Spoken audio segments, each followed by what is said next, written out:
SSG Pixel. Now, he was playing with the Young Danes. We get to look through some of the action, some of the feelings of how these guys work their way through brutality.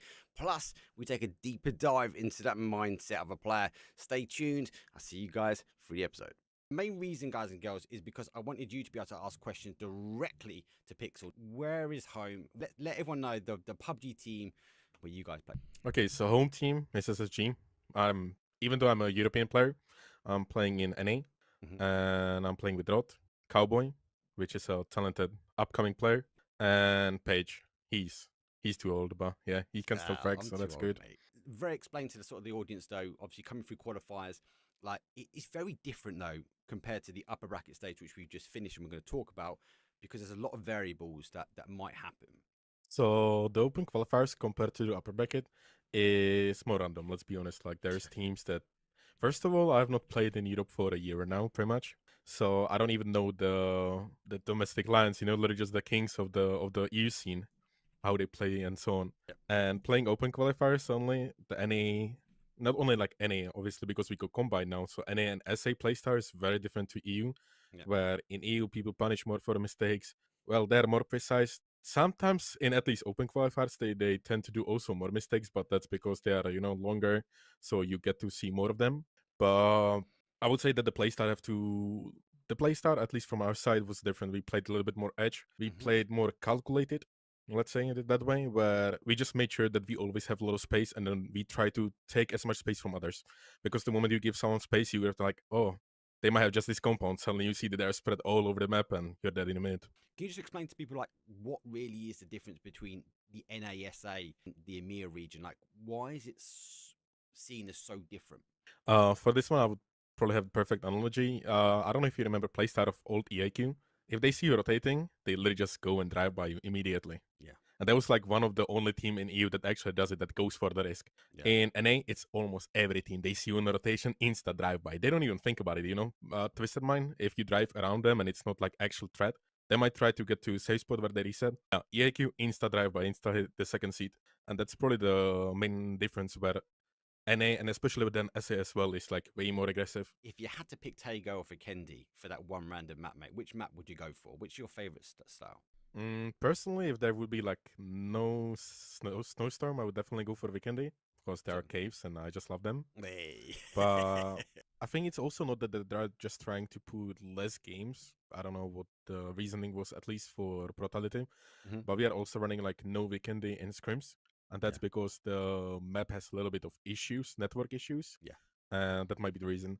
But I would definitely go for Taigo with the current state it is. What is it about Bacado? Why are you guys to hit these drops for? It is in the center of the map. It is quite good loot. At least if you like look where Kata is looting, for example, with Page. That's 1 minute loot and suddenly you're full equipped. Okay, I thought that Page is looting Arena, but whatever. Yeah, but it's like Arena Casino, which is insane loot. Yeah. You can instantly send towards the Preo spots. You're like second, third team, depending on the circle, to get towards the middle. So yeah, I mean it's really good spot to loot. Who's making the calls for the team? What is going through the zone pops? Who's vocal at this point? So the current IGL is me. Pag is trying to help on that one, because we have similar playstyle. We have just recently found out. It's mostly me, and if I'm in a position where like I don't know, or he has a better idea, he just instantly either stops me or tells us what to do. But it's mostly me. I do see that in the clips later. His memes. But anyway, that's why I also sent that one. If you're talking about the melee game, because we have the map loot spot map, or like the Discord where people put their loot spots, and we can like see what they should loot. Not always they do. We for example know that there is only Howl on Cantera. One team gonna be Minas, and then we have one Chumachera / PBL split. The problem is that like also we are opening the map middle of the game, because we never prepared it. I don't know why. We found out that definitely campfire should be free, and from that we have insane playouts. We can go towards gas station, we can play towards Los Leones straight on the road. If it goes more southeast, we can send over the ridges in between the orange and blue team. Like there are so many plays that we can do, and we are just trying to like not corner ourselves in a spot. This at the moment, Pixels, is a controlled area, right? You're trying to stop teams coming from the sort of west or north. You want to try and hold this high ground, and my logic is you're waiting for this zone now to. Yes, exactly. It makes sense there to like. At this point, if anyone shoots on the campfire or Eagle's Nest, whatever Yep. whatever people call it. People know that there is not going to be most likely on one player, even though we had only one there. Yep. And they don't want to get themselves stuck as well. So we can keep one player there just to keep people off. Katra is looking towards the east side. I'm on the rock. I don't know if the map is synced finally, because Tvar had an issue with that. And I'm watching to the east. Yep. I also call it, like, if it goes hard east, we need to be already on the vehicles on the pre-pop. And the moment it popped, I just called, hey, let's go east. Gas station was free. We go there. Someone is fast there. You're sitting firm. You're like, do you know what? We've got this. Like, we don't need to shift. Are you expecting the zone to shift back north, or is it still a bit of a 50-50? There's currently a bug in the game where it does not have fully followed the land ratio rule. Correct. And it's definitely visible on one of the day 2 midamars. So currently we are playing just gamble on it. I already worked on the lines. So I said, if this happens, we do this, yada yada. Yes. So we have a pre-plans and also like the timers when we start working, so people are not confused when we actually have to do it. Right now we have compared to some other teams, for example, VLA, that has to technically fight over their positions right now. We have the benefit we can literally just talk for minutes without any issue, without having to say anything else than just a plan. So yeah, we're just pre-planning at this point for everything. At this point, you're out not yet, but you play out by the cars, and you are just really focused on this team here. And obviously, you don't know who it is. You guys pop shots, and it's escalation at this point. But you are very focused on the north side of this zone. The zone pops, and as that now plays towards you, but puts you on the edge, there's a lot of commotion that kicks off. But you guys are still very focused on potentially making a move now. Yeah, we are pretty much just waiting for EXN and VLA to start fighting, because we cannot go too early. If we go too early, Blazer just beams us out together with food. If we go too late, again, the team that are gonna win the fight gonna beam us while we are coming. So we have to go for the perfect timing, which we kind of did hit this time. We pre-smoke just to make sure that football is, because they are looking our way. And again, we are one of the teams that was in the compounds. We're gonna have util, so we should be one of the contenders for the end game, unless we somehow fuck it up. So yeah, we just hit the timing while they're fighting, and we just clean up. We pretty much like stole the kills, Just a quick mention though, obviously Keta is sitting behind anchor play. Logic is, in case the zone shifts, like, obviously doesn't go back that way, but if it plays that way, also providing an element of overwatch. But also Keta does focus a lot down towards that south as well. So is his job at the point going to try and get more information? Is this about trying to get more intel for players and teams? Is it, or is he just ensuring that he's got the overwatch now for you guys? I would say his position is actually the key one, because if he would leave the compound as a foreman, I'm pretty sure what Howl is doing right now is like just checking for one team to fully leave a spot, because they have to crash something, even the zone before. So the moment we would leave as a foreman, they would crash the compound and beam us while we are full open fighting VLA. So again, like Keter on that one, he just plays the backline just like he did in the qualifiers, for example, and he's doing really well. He doesn't get knocked. And right now we had a little bit of miscommunication, because I was calling, yo, there's people in the smokes, we have to clean them up. And I don't know what happened. Keter just flies in, but it works out. So, and it baited Hal to just fly into us again. So I take those. They've not really found the zones that well. They've always been caught out, and it's difficult to say, because Hal was kind of that team that historically would just go they'd just get middle zone. Like, they would just go, right, first zone, we think it's going to land here, and off they go. And they'd sort of survive out. Having now to come in quite late, it happened a few times, they get caught multiple times. So that could be like also one of the reasons why they play this way instead of the middles. But it could be just also the lobby. If it's like more middle heavy, people have to adjust. If they are not in a position to be first, well, they cannot be second in a compound, right? Very true. Maybe they had to adjust on that one. Why is it so crucial to control zone at this sort of element of the game? If you go like a little bit deeper into the game, you'll see that we have just a small portion of the circle, but at the same time, we're gonna be the only team that's gonna have actual hard cover, which are the ridges. Yep. So as long as we keep people away from it, which we didn't, because we got knocked on one side, football started pushing my side, and then I just stupidly fed. If we just keep them off, they're gonna have to fight each other. And again, just like we did on the first fight with EXN and VLA, I believe, we're just gonna go and clean up. We're just gonna see knocks in front of us, people who are already low HP, people who are not aiming at us, and yeah. How key is it getting into a zone like this when there's not so much that north side holding on? It's classic Liquid play, what they have been doing since, I believe, 2019. And it's a must do. Like, if you get stuck on the northern side, again, not only that you're gonna create a clutter for yourself and the team in front of you, but all the teams behind you that at least thought that you're gonna cross, they're gonna go there with the wrong timing suddenly, and it creates again chaos. And yeah, you cannot manage chaos, so that's what we are trying to avoid as much as we can. We knew that there is a VLA, I believe it is on the ferry pier. We know that they have to go, like they literally just have to go into melee. So we just banked on it and went south. It worked out. We got to loot. Again, that's like one of the things that people do wrong, I believe, in the first stages of their experience. They focus too much on loot instead of trying to get into the game. Like, this is something that the MT was always saying, hey, we can loot there. Even though he lied a lot of times in Mercurial and DA. But, I mean, it's a thing, you know? Like, most of the times you can still loot in the zone. It doesn't mean that, like, you're gonna go with a shotgun, you end up with a shotgun. Sometimes it happened to me on the last day. But 2 games in a row also. I had one game I had Panzer, Faust and Barrel, and second game I had Ace and Shotgun, I believe. But yeah, most of the time you'll still get to loot, so yeah, it's definitely better to trade the early loot for a position in game. As long as you can dodge the shots and you don't use it in the late game, you get so much intel. Yeah, I mean, okay, one thing, or like one of the reasonings why people don't use it is, oh, you can shoot them out so easily. How often have you seen someone get actually shot out of the emergency not emergency parachute, a glider? Yeah. First of all, people are not used to the speed. Again, it's not as fast as a Dacia, it's not like Pony, you know? Yep. So you don't even know how to pre-aim correctly. That is the elevation also that working towards the glider or for the glider. And you can also tilt the glider so all the bullets are going into the bottom of the glider to the body instead of you. Yes, so I feel like the gliders are actually really good. Again, there's a few of you which are starting to use it. So I'm expecting this to be a trend, and if you are new, get yourself in a glider, get practicing, because yeah, you see, especially at Doozy's very good at it. He takes some shots and he's at the bottom of that glider towards the team or where the shots are and into the team are. And if we just talk about Doozy, he does land it there, but he lands it well actually. On this one already, if you go a little bit back, like the moment the Twist and Football starts fighting, we already have me and I believe someone was going to Shek. I'm not 100% sure about that one, but we have already me going towards the Shek and Rock to get us a little bit more space. Make sure that people don't have such an easy push on us later on. Then we see that there is no one on our side once we clear it, because this circle is perfect. There was no one coming from the west side. There's only people on the south and east, and we can hold it out. Yeah. Especially when Asen is like pretty much looking in between us, making sure that no one backsteps us or comes to them. So at this point, we are just clearing our edge, making sure that we have more and more space, which I didn't die in a unlucky way with the crash and mountain bike. I feel like we had a really good chance for a win, because I would be sneaky on BB, but yeah, you can see we literally just fly through. Yeah, that's it there. So that's you off. Yep. See you later.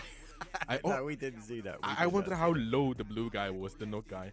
I imagine if I crashed and I still ran him over with the bike and got the kill. That would have been hilarious. That would have been pixels. I wonder what his comms are also, because I'm literally just driving in front of him on a mountain bike. Where's he going? You guys take the position. I think that's the only play you can do. And again, like what I've have just done, it's just to try and take a couple more points now. It's too early on in the upper bracket just to deny to blue, right? It was actually a call. I think it was mixing. We called, okay, just deny. Oh, really? But then Page and Kata, I said, okay, just wait for the circle then. Let's see what you get. On this one, it seemed like playable, but it's not playable from our side. We really just bang on BB doing a mistake. They did not. And yeah, we gave up 2 points pretty much at this point. But again, it's too early to just fully deny. If the zone went away, I would just say, hey, just shoot each other in the head. Just do it, you know? You like it anyway. Like, they want to do it the entire day. Huge, right? Utterly huge. I didn't see it coming. I thought like they're gonna be far away out there. I'm there just to delay them, to make sure that the zone closes a little bit more, so they cannot play there. But full shift W's and demolishes me.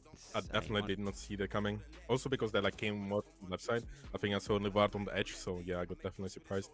Ferris, they were causing them major amounts of damage. In this zone here, I kind of like foot control Miramar, I feel really well. This is pretty much what we were trying to do like in the first game, just force people to fight each other. And Football is literally just doing it perfect right now, forcing Navi to fight each other and take a free W. Because like you can get 1 or 2 more kills if you're aggro, but you can also lose the entire game, you know. And a second place to first place is already 4 points on a win, on a placement. So yeah. This is the clip we're talking about. There's the down player. Nick has to retreat back, so they've already lost one, right? It's Chris down the bottom. It does bounce back up. So he's now taking a fight. I think it's a 3-on-1. Nick then puts another one down, and that's the guy. That guy there, he uses him. Watch him. Look at him. Puts on the med. Cuts the med. Thank you very much. Free kill. That is insane. I think he played with the audio. The moment like he heard him coming, he just outplayed him. But he also used the knock guy as a bait as well. Yeah, that was really good. If you guys played Peekaboo a little bit sooner, I think I'm pretty sure keeping your heads down most of the time. I think we even saw it OZ crossing, but the problem is that he's literally just 3 teammates looking for our heads to peek. So the moment we peek, we give them a knock, they get more space, and we can hold it the way we have right now. But they just literally just bait us out pretty much. Once we're gonna be in the semi-spot, they can use flashbangs. Dozy gets knocked, but at the same time, you know, he can afford it at the point. Oh yeah, it's because he was beaming face with the K9s. Jesus Christ. He's done it the next. I think it was Miramar as well. You know that the next day, but he done it the other way around. He was on the ground shooting up. Yeah, it was also on the Miramar. Then he knocked like 3 or 4 times. When they were on the rock. Yeah, insane, that was disgusting. I think it really works out for them. They get the first 2 initial knocks. Dozy just goes full W key. He doesn't even know where the final player is. Look at this. He spins and look at that. He puts the gun back on him. Red dot. What was the call to go into the town? You play in the south for a little while, and you look and you take the phase compounds, but then you full send it in next zone shift. How come you guys didn't play on that ridge, like in and around 7G? I thought you guys were going to kind of play into. It's because of phase. It's just insanely annoying to play around the team that is on top on the mountain right now. Yeah, so we already saw them. I was like, yeah, we are not playing anywhere below. Like we can go straight below them, but in a 100 meters radius where they can just see us full. Nah. So on the next shift, I just said, hey, El Pozo full towards the edge, towards the concrete. We can also just go towards the P letter. That's one of the buildings. Yep. And if we get anything free there, like it's absolute banger of a game. If the land ratio again doesn't work this game, well, we're gonna be fine. We have a straight line in. We have a couple of ridges. We're gonna fight the blue team that is in front of us. So the plan is to get a little bit of control over the town right now. That's why we send 2 back buildings. And then once the circle closes, the next one shifts, and we have edge on warehouse. So instantly called, okay, we need 3 guys on the warehouse are gonna hold the fire station, and then from you guys we insta gonna push towards the 2-man win, because we know that we have the 2-man Gedrox and Hello My Bad also locked on the south side. Like they're not getting out for free. Here comes the zone shift. Now you guys are already there at that point, right? So is the thought process now you guys, those 2 are focusing east, like let's stop anybody else coming through El Pozo, or are you still focusing on that individual barn building? Literally just this moment this circle shifted. I started calling jump out of the building, get into your car and drive to Page, because he's taken the warehouse already, and start working the north line. But I think they saw some rotations, they decided to take the shots instead, and because Twisted just flies in, they got stuck there. So at that point, like they just have to either out-heal them or out-heal them, wait them out, because like, still we are ahead. So either Twisted Mind comes to us or they dive to their team, which didn't happen. Unfortunately, we both lost 2 players, and yeah. But I think like the idea of what we are doing is pretty much the same as Twisted Mind does it later, but what they are trying to do, I at least assume, is get this building and control that no one pushes them towards the other duo. They're going to be playing the hill above. And what we are doing is we are securing our way to get out of El Pozo. Let's say we need to go south around, we can still use the ridge line where Twist going to be playing. So it's not like trying to get outside the circle, but just control our ways out. Because if any team takes it, we are cornered in a spot and forced to push in to win. Great knock from Page. I like example, he moves his way back. I'm assuming you pop that molly because you just don't want to stop them moving their way around. That's a huge jump out, and it's so unlucky. Shotgun to the back, and he still puts him down on a 1-shot. Yeah, on this one, apparently Keter didn't hit the nade, the second one. I think it was because of this explosion or the flash. Oh yeah, it was the flashes. He didn't hit the second nade, so after he knocked him, he just, well, jumped on the nade. So both teams got 2 kills. Again, unfortunately, get controlled on the zone. I think they're just leaving the rotates a little bit too long to get in. And then the other side, Desmond will die. You've gone just before this. Entropic, though, have to try now phase. I think it's Correxy is causing huge issues. Damage on the AQ for teams. Like, he's refusing to come in and he's just hacking people. Yeah, the blue zone, that's something that people still don't see coming. I mean, and there's not like a reason you don't want to spend, or like you don't want to have 2 guys looking into the blue zone, but sometimes, especially in EU, where you have the kill feed manager, kill feed tracker, who keeps you fully updated and has insanely low error rate. Like, if he tells you there is someone in a blue zone behind you, you should dedicate 1 guy to watch, because it can be insane damage that he can deal. At this point, the zone, all eyes with Gibson Ascend, they're on 1 kill. Phase number 6, 1 kill at the moment, right? And Mika's got an MG. How they've just got to figure out where they're going. I feel like at this point, like, I don't know if you're Hal, right? Where would you go if you would you make the call to come to Ascend side, or would you just go as close as you can to that sort of bottom of that ridge? I guess it depends on what info they have. If they have info about Braxco, I feel like any fight towards this side is just a game over. Like Braxco can hold with the smokes. They knock him because, like you saw, you show it on fire. Yeah, But I feel like maybe a couple of pre-smokes towards the guy who is going in front. Because if there's a couple smokes, I don't know if they're using any smoke launchers, but Marco at least has somewhere to reset, you know, to stop. And you can see they quit bias one. Like just pre-smoke on the hill, fly there, stop with the car, get brakes, go down, and then you maybe can push because you are 2v and you have 2 different angles that you can work with. From him is insane. He goes, there's one, and he used to rock again, and he goes, there's 2, and there's 3. They're taking a lot of like individual angles on the first guy, and also like opening to the second guy for sure. You might think it's going to hold on to a little bit of that north, but not shift all the way along, right? No. Yeah. I really didn't. Like, we had a pre-plan for the north, but it's like the very last plan we do up here, because we actually didn't think it should happen. Or like should happen, it would happen. It's really low probability. You, during this period of time, you took the opportunity to get Young Chung, didn't you? Full set, use a full send, I think. We sent it first into the warehouse that's just across the bridge. And while I was saying, okay, the warehouse on me is fine, we can reset and check the town. Keter was already in. Keter was already in the town, walking, you know, he was vibing. So I was like, okay, well, let's join him. Yeah, he just drew that. I was like, well. How crucial is it as a team, like with a zone ending that's urban, having control of as much space as possible? It's not much about like the actual space, but the core buildings. Yes. So like the moment we have, for example, Keter on the left side before he left for BBL, we have pretty much a triangle where no one can do anything to us. Keter, Exactly one thing I was proud of, he used a mountain bike to block his western entrance on the house, on the BBL house they are there right now. They took it after him, so they couldn't crash him from behind. They would have go from front side, and me and Paige can see that. If anyone crashes Paige, I and Keter can see it from like multiple different angles.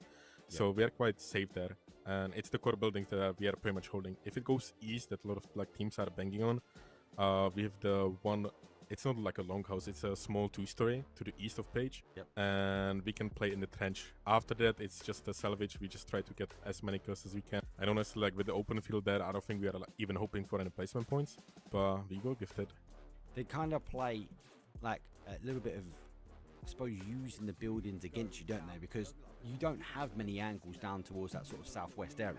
No, we don't have any angles, and the plan was, like now looking back, or even just after the game, I already said there was a mistake, because I tried to keep them off with the blue zone that I'm gonna throw there. I have double blue zone, which either they die or they leave the building and die to someone else.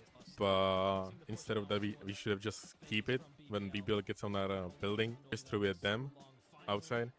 And it literally just would be a free win. We have a wall outside that we can play, but I just like now when I get knocked to BBL, I try to smoke that side, or like I had it smoked, but the smoke just disappeared, so I'd only smoke on the BB side.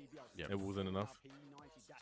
And then this is the section. I'm like how? Like you've got 4 nades. Like I don't understand why he's just not underarming a lot of them into the smoke. He launches one. He does get a knock from it, but BBL have the reaction time just to go, do you know what? We need to go for a full send. If there would be a 6 games, I would definitely go for a 2-2-2. I was also saying like just a couple of months ago that even with the Weekend Tago, now when we have 4 map pool, we should go to 2-2-2 maps and just keep switching it. Or you can also have like a 3-3. Just keep it balanced, you know, like all the maps should have equal chance. The fact that they are new doesn't mean that we shouldn't play them as much. I feel like we have been given enough time to learn Weekend Tago. Obviously, if they would hop in with the Rondo, either a none or a 1 maximum. But Weekend Tago is in the game for years, so just give them the same treatment. But you're in the main build, you've taken that main compound as well, and BBL sort of back themselves up towards. What is your thought process at the moment?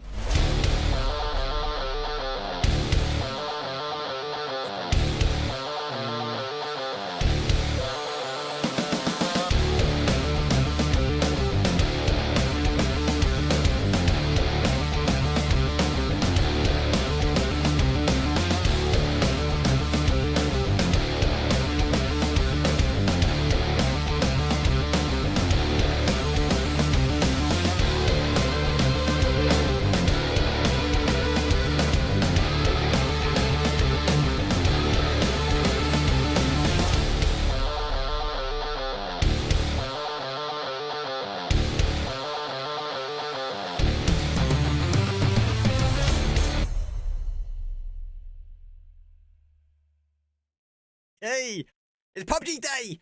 Welcome back, everyone. It's the grand finals for GGL. More importantly, I'm joined by the amazing Gibson. How are you, first and foremost? We've got a lot to talk about when it comes down to PUBG. Oh, I'm doing good. Can't wait to be here for the week, the finals. But Mark, you know as well as I do, I'm suffering. It's warm here in Ireland. We don't have AC. You're here bragging Come about the on. fact that you're Jumper wearing a on, mate. jumper because it's so cool. Man, I'm struggling here in the heat, and I'll tell you what though, it is good to get casting today, particularly when we had such a great day of action or all day today already. All day. EGS. All day. I love it. I'm not sure about the format. Before we get into GGL, like a week condensed of PUBG, no after, like lower chance, second opportunities, none of that.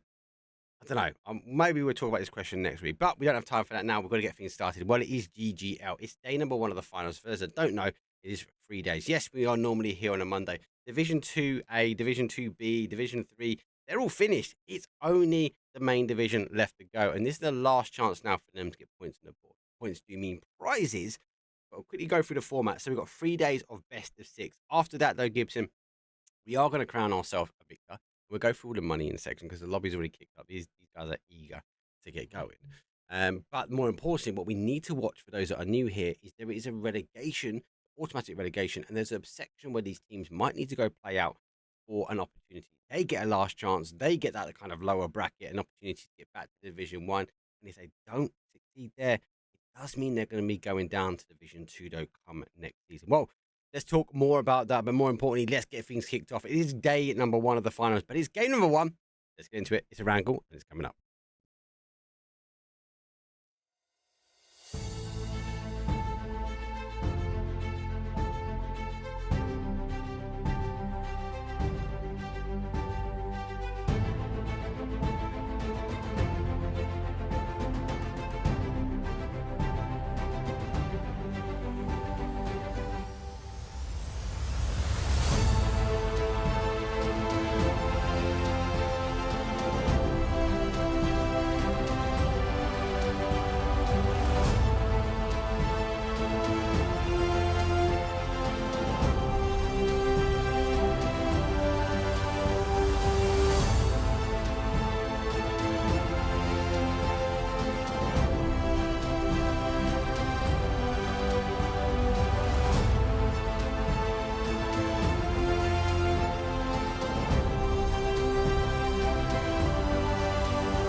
Well, it is time to kick off the finals week, game 1 of the night here on Good Game Ligaen GibsonCasts, joined by Mark Power on Erangel to kick things off. And it's that confusing time for casters, right? Because we can't say the OG Erangel anymore, because the OG Erangel is actually in the game. So I guess it's the old or new Erangel, but on the old-fashioned way. I don't know. You tell me. No, mate, it's the OG, not so OG anymore. Around, but yeah, it was weird. I got quite a last week there. I'm enjoying the OG. I am enjoying it. It has brought back a load of memories, and a lot of pain. Like I don't. The one thing I don't like about it is all the guns in the lobby, which I know is fun, but when you don't want your ear blowing off at the very beginning, like it's just something I could just do without. That one little bit, I could do without it. But anyway, playing done and dusted. Game number 1 is underway. These teams will now spread out. Leaderboard, well, there's no change. For esports, worth noting, was only 50% last week. It is a full stack, so we got 80 and T-Bone back fighting in action, and they need it though because Formulation Gaming, well, them, Slava, I definitely feel like for 2 teams that really farmed the points, grew the location, but can Formulation get in that touching distance of esports? Well, we've only got these last 3 days to figure that one out. It's like we pointed out last season. This is the same position Foot found themselves in going into the finals weekend. They were up in front with a massive lead, but of course they were taking part in PGS. So 2 of those big names, 3 of those big names had to go off, and that opened the door for Formulation Gaming to make a huge comeback. Where of course Intense was on the other side of the fight. He was playing, of course, for Formulation at the time. But Mark, they're not. That's not the case. They didn't qualify for PGS, so they're essentially almost a full strength Foot that we see inside the lobby. And it would be crazy if they drop a 53-point lead. But you know as well as I do, anything can happen in PUBG. 53, mate, but it was 99 last week. So Right, no problems. Well, 30 Sports wasn't one.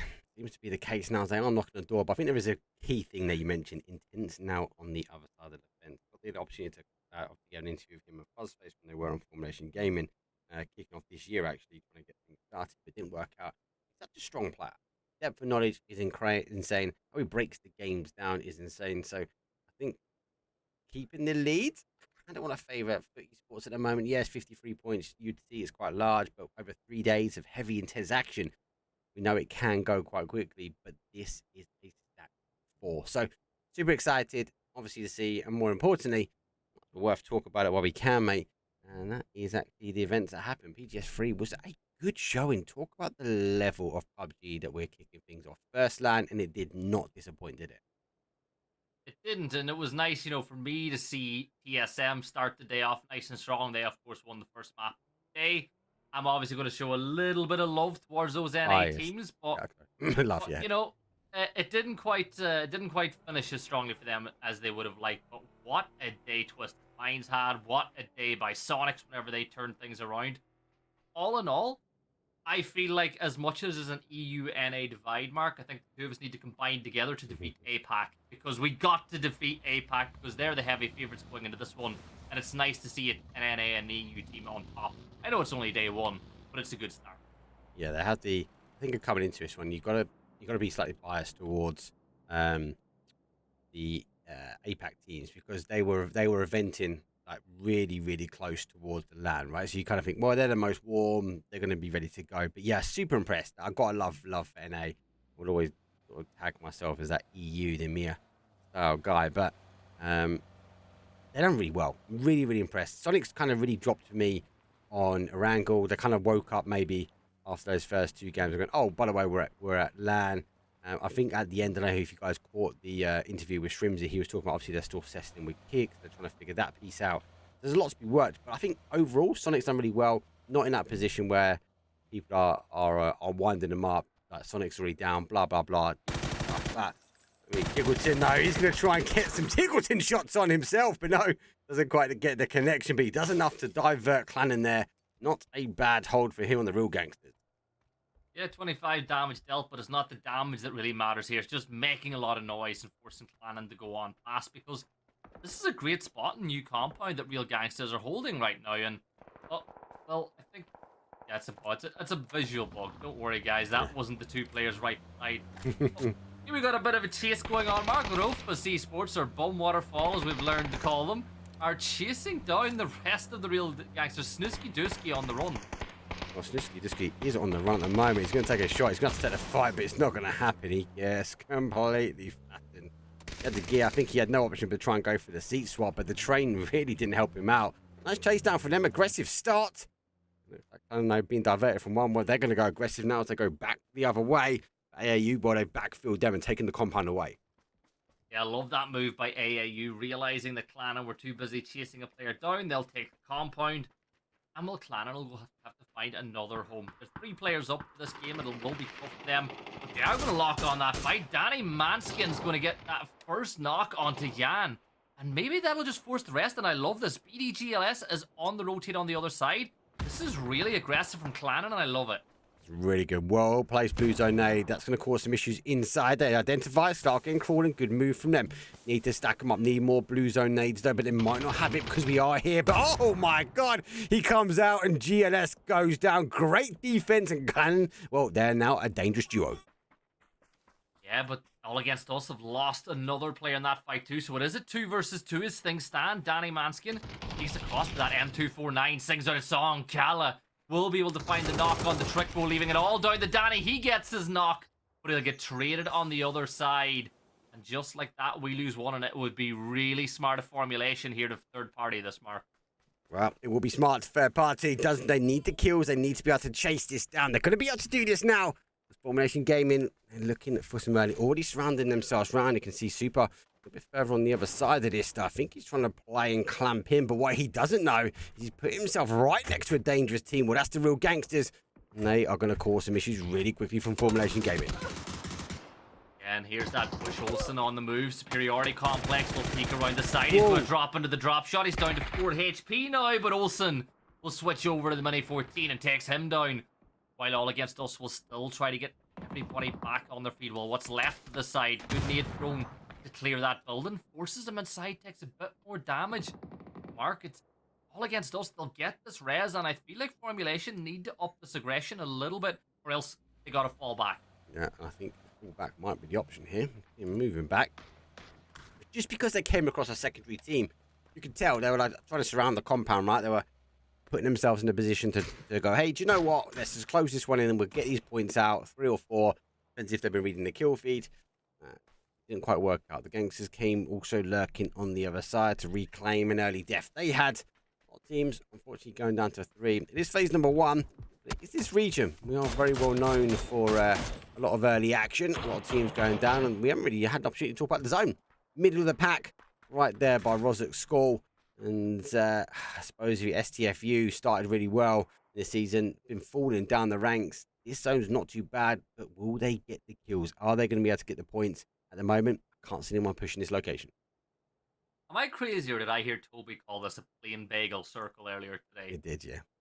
I knew I wasn't going crazy. Toby called it a plain bagel. Look, I love it, because circles like this, everybody should know all the kind of possibilities of where it could go. I'm a fan of this, but Mark, Waste rotating in, it's been a good but not great stage from them, right? They've played nicely. They've gotten plenty of points on the board. They're not at any risk of being relegated at all. But with the players they have, you'd feel they'll be a little disappointed that they didn't climb that table a little bit more, because even without bringing, talking about the fact they brought in Michael this season over last, they've still got Shoei. They've still got players like Tice, Party Beetle's been playing, Vipress. It's a really strong team. It is. I think you're right. And we've seen real glimmers, real shine of what this team could be. It just hasn't really worked out for them. Maybe was it week 2? Maybe I think it was week 3 that it was like, oh, maybe if they get the gears going now, like what we see from Slava Ukraine, like they started slow, but the difference is they kept their gas down, they kept the W key in. They've been climbing the leaderboard. Hasn't quite worked out for Waste. Maybe it's something they take. Maybe they go work on it. But there are some real showstopper and a team. Well, if they stay settled, we want to watch for next season. Definitely. Artun just on the other side of that reticle from Michael. He can't quite get the angle as Bitfix hold a 2-1-1 split. But as you see, the zone shifted it, throwing it up, going back towards school and apartments, which means that Waste need to force their way inside the zone. Bitfix seeing what happened as well, and I think maybe not aware of the fact they were getting surrounded by Waste, but more so just based on the circle, they're going to push a little bit more central. I think this is the right thing to do for them. It's a good call. That'll be hopeful, regrouping along with Artun. But not really spoken about the other side of the table that much, Mark. The only real team that you feel could maybe play themselves out of the relegation zone is Unknown Mix, and they're not too far away from Bitfix here either. No, they hold a 2-2 split. The question is, how long do they hold it? I think the smaller sections of the game, the early game from Unknown Mix has been pretty good. It's this middle section. I think this is going to be a prime example. Do they collapse their 2-2 split early enough? We've seen a few times they've got the right skill set. They know where they want to go. Someone like Greg, though, if he identifies as a 2 split and the zone goes back their way, well, he's going to be calling for Slava to make the crash, and he'll make it pretty quick. That Twitch Rivals champion, Greg, by the way. Yeah, you know that. Love watching that. It was good fun. I really did enjoy that. Not sure about the Destruction Derby. That was a bit of a mash-up, but it was good fun. Just gutted I wasn't able to cast it and be involved, but I definitely was involved in the community watching. It was an interesting. Definitely was cheering on the boys. Yeah, look, a lot of NA talent playing in it. People, like Taran was in the mix there as well. A lot of the guys who weren't traveling over towards PGC. Yep. Or PGS, sorry. So it was fun. Formulation, though, they've lost superiority complex. They've got their rivals now for the top of the leaderboard pushing on in an auto. Having a scout on this compound on top of Potato Hill, and Auto might not realize that, yes, Formulation are here, but they're not in the compound. They're wrapping around, and if Repeat Peak goes too far around, Auto could be toast. Could be. I think he's going to sit tight, get the sound cues. Would have heard the fight surely early on here, but really going to come back this way just at the moment. Just let you guys know, we are working on the command center There's an issue with it. I have edit on it already. We'll get it back up. We'll get the map stream linked though in chat. You guys can have a look at the map stream though. Any issue. But by we're working on it, he means he's working on it. By the way, I've not got the brain cells to do what Mark's been doing on that. As Hales has certainly got the aim. He'll take down Tommy Bob as Mad Marines. You know what? Miracles can happen. They're a long ways off getting out of the relegation zone, but if they can start things off, get a few points on the board, a few placements, you never know what could happen from here. But I still feel like, from what I've watched, obviously I haven't been able to keep an eye on everything that's going on because I've been working, but I'm just so disappointed in Mad Marines based on what we saw them do in those, relegation games last year. This team is so much better than their placement points, I tell you. It's tougher than Division 1, right? But you're right. I can't. They were a team that I instantly put mid pack. I don't mean offensively to them. What I do mean is they were good enough to work their way up, and stolen by unknown Mick. I just would have put a mid pack building on a team, building on grinding to the top of Division 1, but it's just really not worked out. And at this rate, it might be resetting and going down to Division 2 at this point. Oh, well, you know what? Sometimes might not be the worst thing in the world. Go down, regroup, come back up stronger. But hey, we don't know. Still 3 days to go. The zone shift actually bounced pretty far to the north, Mark, and that's left Unknown Mix with a real decision to make because both these compounds are equally viable, though, right? You can play J compound. You can play up there by Garden. They're both really strong, and I feel like the longer that they kind of hum and habit which compound to play, it could lead to trouble for them. They should have gone already. They should have gone already. Teams are encroaching this way. They're going to try and defend what they can. I think they just don't know where it's going to end, and arguably both of these compounds have capabilities to end the zone this at the moment. So hopefully they can keep it down. They need to lock it as a 2. They need to keep all the cars at bay. Another zone in. It's phase number 3. Another zone in. Oh, and it might be dangerous though. It might find more teams knocking on the doors. And there is a huge crash here. Formation Gaming, well, SDFU, they've been here. It's been quiet for them, but it's not quiet anymore as they got noisy neighbors knocking on the front door. And formulation gone, so 4 foot now you can really start to extend that lead. Hot and Spicy and Bang getting the final kills. All against us will go for the Hail Mary play into that single blue building that we would call yellow outside of apartments. They're not going to have a vehicle. Tires will be gone. There's a chance that Ave Emil could think about it, but seeing the vehicles will drive on by as well. But you're running out of real estate. If you're not in the circle already, you're going to struggle to find somewhere to play without a fight.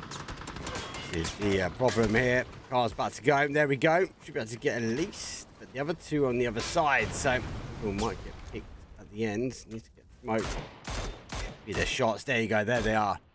The Eddie comes in. That's just unfortunate. He's just got in between the duo split. No one's pushed just yet. Good news though.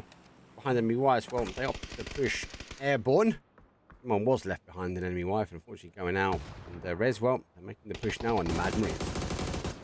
Yeah, nice spray. Cyrex gets the knock onto 1, but Spurvin will take down Cyrex on the other side of this fight as Rofus Esport are really doing damage onto the Mad Marines. Erky gets the knock onto Vass as well. That leans for Mad Marines. You've really only got 1 player standing. Erky will sit in the blue. You can both see. Not allowing the damage being done, but oh yeah, there you go. That's as easy as they come for Erky. Rofus will wipe out the Mad Marines, and they should be able to get Spurvin back on his feet as well. They got the OG tracksuit on. What is it about? Represent Rango OG. We might not have it as a map, but we've definitely got the skins already showing. Zone's going to pop. Surely we're going to use the top section. It could come down. There we go. Unknown Mix. Big decision. Goes back the other way. Which way do you hold? We need to try and hold this one out. We'll have to see where we go. A few more shots coming on. These teams start to rotate.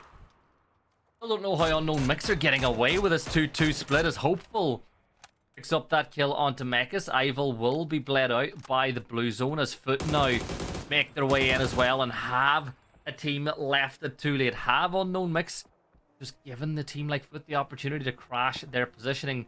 Mark, where do you go for your bit fix? You should have vehicles, but that zone should... Yeah, Unknown Mix, they've crashed on the J compound. That frees up Garden.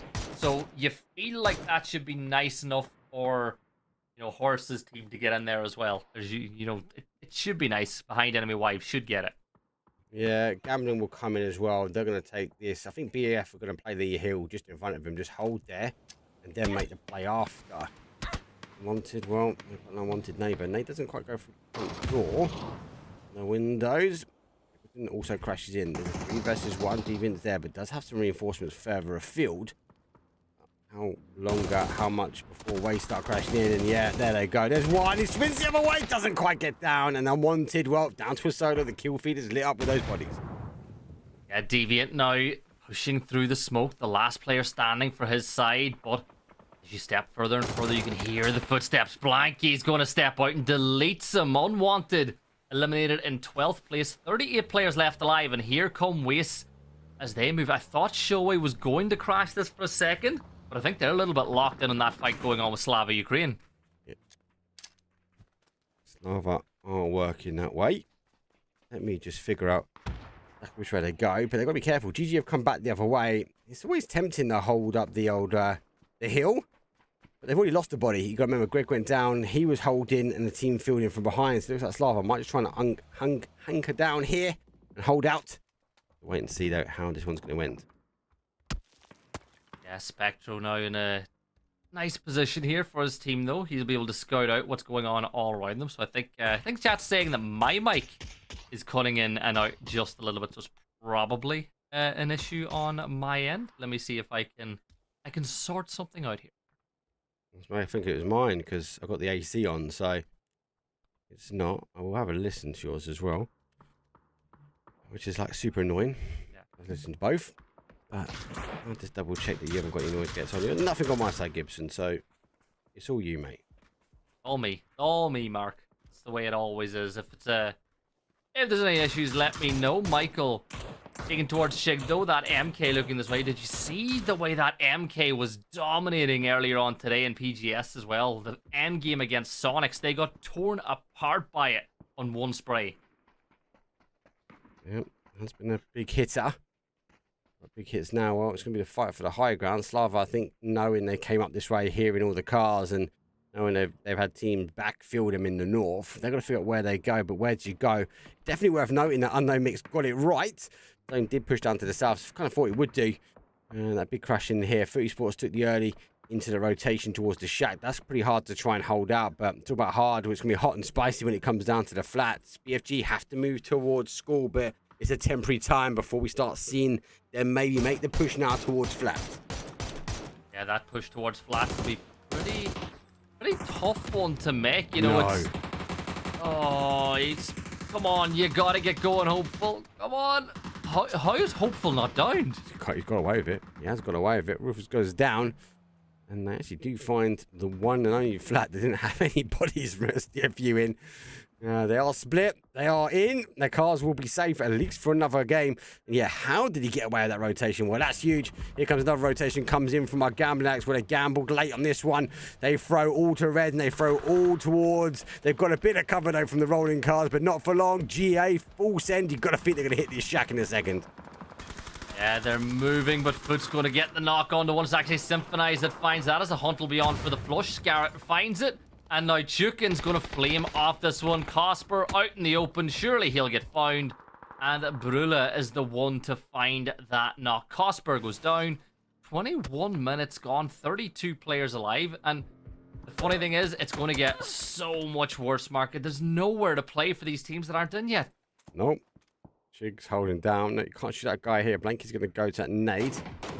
Picks up Michael.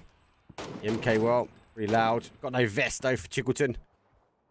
And, yeah, it's not going to be long before the rest of the waste. Well, they've got to try and deal with it. They've got to clear this area. A good hold from them. Nade goes over the top. Does going to catch it. Great catch, though. And they've got to get crawling because the zone's coming in. Waste got a big decision. If they're going to go, they've got to grab and put in the cart as quickly as they can. I think they'll get this res off because when you look at where everybody else is, no one, yeah. They're not. Yeah, nobody's going to push off the back of this one, so they should get the res. They've got enough of the ridge line. But let's turn our attention to Unknown Mix. 4 kills on the board. Yes, 7. Make it 7. Down goes Slava Ukraine, and they hold J compound even longer. And what a start to the day this is for Unknown Mix. What they need. They can have the opportunity to try and climb up, right? And behind enemy wires, well, sort of lurked their way in. They done that sort of 3-1 rotate. 3 took the E pick up, normally the other way around. But a solo coming through in the car. No car reinforcements. Cars have gone. It'll be difficult now for them to move forward. Looks like they've got a number of smokes though. Well, most of them have. I love horse as well. He's a stallion. He doesn't need a smoke. Smoke. He's going to cruise on by and actually scrap that deal with a vehicle. That's going to come into effect though. Depends on the next zone. Depends on where they go next. Yeah, that zone shift, actually. You look at J Compound and those 2 shacks all against us. They can't really go anyway. They don't have the cars. So for them, this is not best case scenario, but it ain't bad as they'll be able to play. You look at the likes of Behind Enemy Wives, it ain't good. STFU, they'll have Bitfix pushing their way. Waste a little bit rough with that zone shift as well, as they'll need to force their way in. And if I'm Waste, surely, Mark, you gotta think about crashing J Compound, because if you try to push for the shack, everybody's going to take shots at you while you're making your way there. Yep. And they've got a big decision of where they crash. They've got a few options, but my logic is, Jay, that did they see the team get folded like origami in front of them? I might second guess it. Esports though 4-man up in this shack at the moment. We're at top 8. We are phase number 6. Bodies will start to fall now. You go, well, he's going to have a look at this. There goes a Molly. He's going to try and land it in that path. There's old school methods. And doesn't quite get hot and spicy. He's got the tippy toes of a saint. Yeah, able to dodge, duck, and dive them as well. BenQ goes down. BFG, well, they're going to keep on pushing. Yeah, Ben going down's a big one, and that's the signal now for this push. It looks like Waste are going to crash into J Compound, which is what we expected. No, are they going to road? Yeah, they're going to go right in the front door. They're pulled up where the other crash was attempted. And look at the amount of vehicles they have for cover, and there's that first knock. Michael, full auto on the MK, takes down Steve, but I Love Horses is just pushing in from the other side as Behind Enemy Wives. Well, they're behind enemy lines here for Waste, and it's just down to Vipress and Tice. Difficult. Didn't expect to have a team there that early. They used the right side of the compound. They positioned the cars really well, but any further forward, well, Horses is going to cause the issue. They're going to get aggressive now. They come through. The Symphonize says, no, we need the points here. Behind Enemy Wives. Back off these. These final 2 are going to be ours.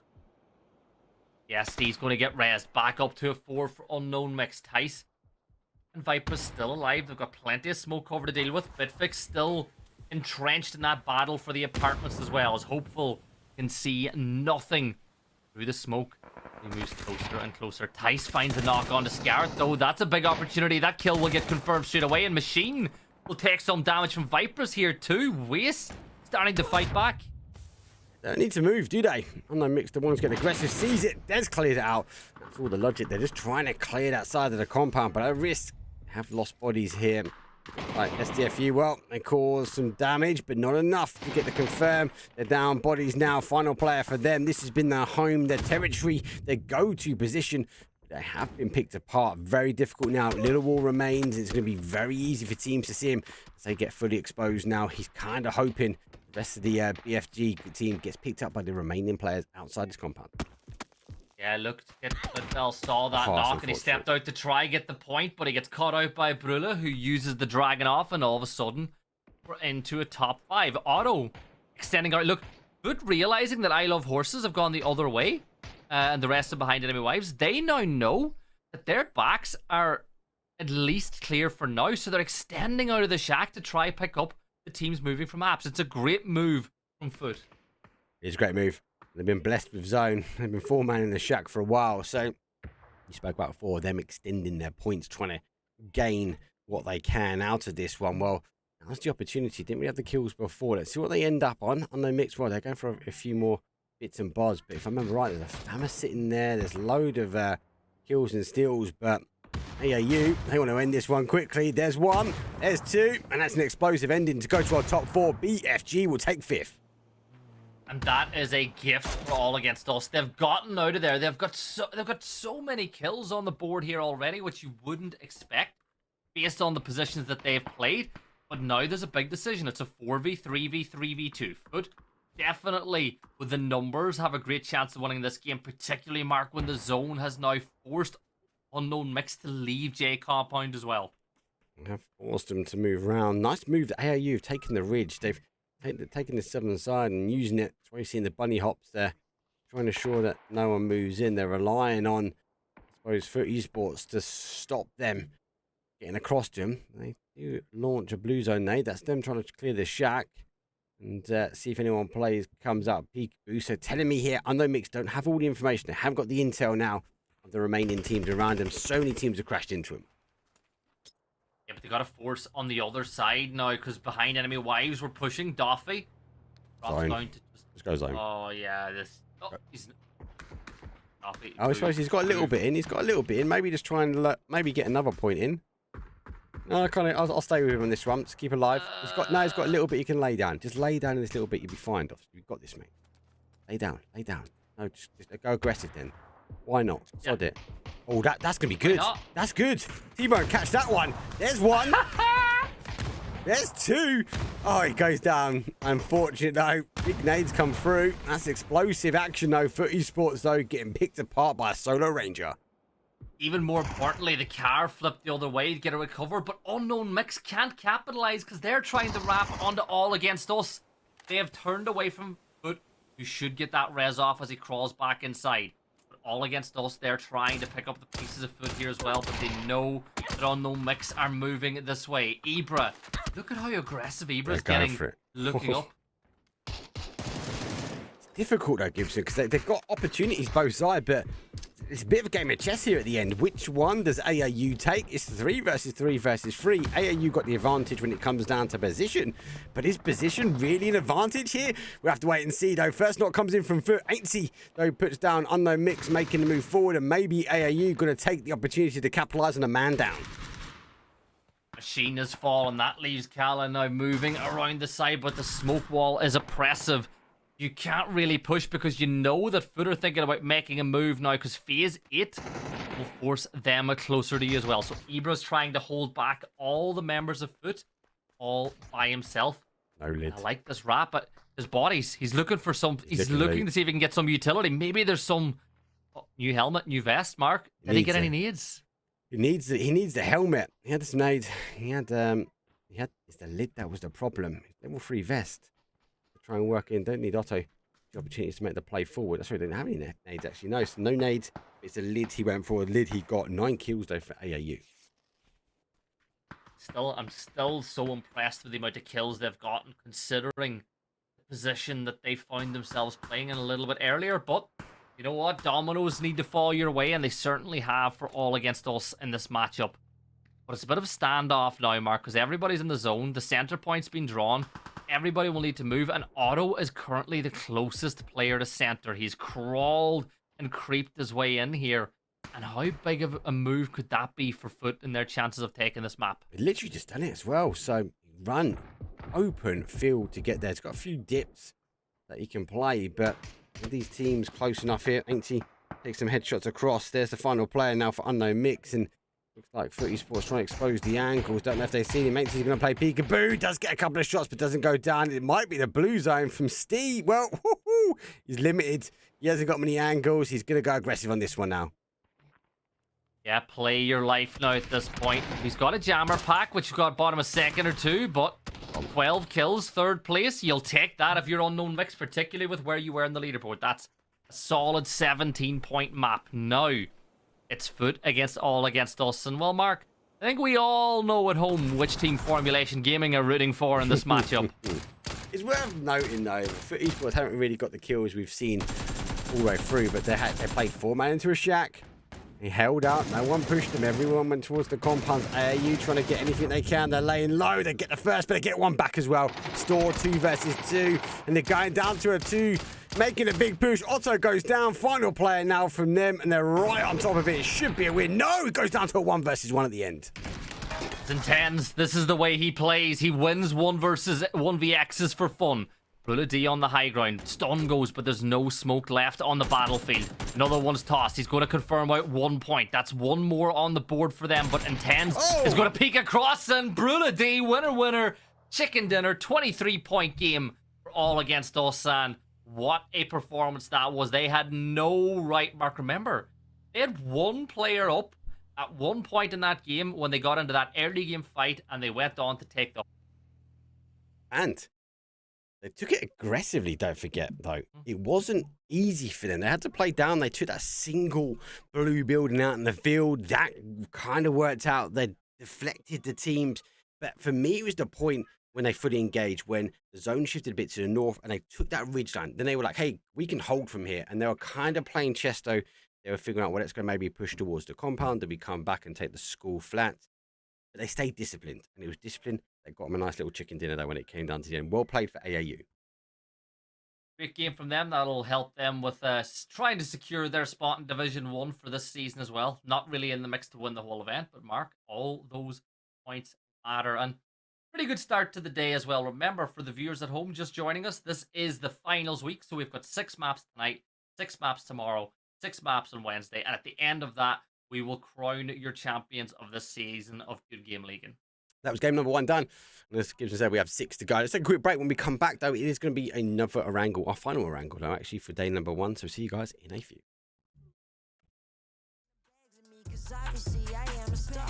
Run up a check with me, I'll make it rain. I got the funds. That's what I do for fun. I know that you want some. So stop playing games and go run and get you some. I got beauty and brains. I ain't no plain Jane. Cost a lot to maintain, but it ain't a thing. Let's be for real. I'm way too cute to be broke and to fix it. I'm the captain of the ship, pulling my weight like I'm into fitness. All about my business, feeling myself, I get a witness. A1 treatment like a mistress, dunking on them, I don't miss. I look like a bag of money I'm on. They wanna know what I'm on. Diamonds dancing on my neck, that is the vibe I'm on. Way too lit, who gon' check? You can tell me none. Boss mode in effect, and my money long. One thing about me, I stay fly. One thing about me, I'm down to ride. One thing about me, I was born to shine. One thing about me, I'ma get mine. I look like a bag of money I'm on. They wanna know what I'm on. Diamonds dancing on my neck, that is the vibe I'm on. Way too lit, who gon' check? You can tell me none. Boss mode in effect, and my money long. I look like a bag of money I'm on. They wanna know what I'm on. Diamonds dancing on my neck, that is the vibe I'm on. Way too lit, who gon' check? You can tell me none. Boss mode in effect, and my money long.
Don't test me.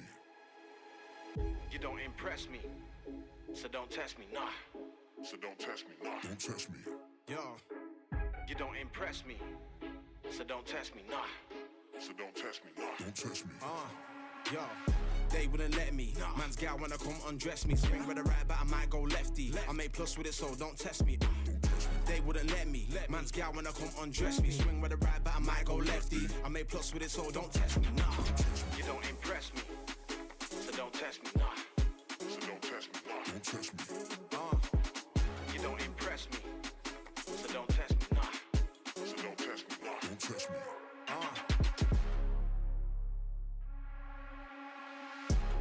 Don't test. Don't test. Don't test.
Here we go.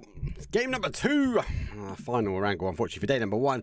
But not too bad. Does tease us with potential militaries. We come from northwest and down towards a southeast. Does push us down to those quarries. Gatka, Pachinki, maybe. Maybe we get a cheeky George. Maybe a Phantom Zaki.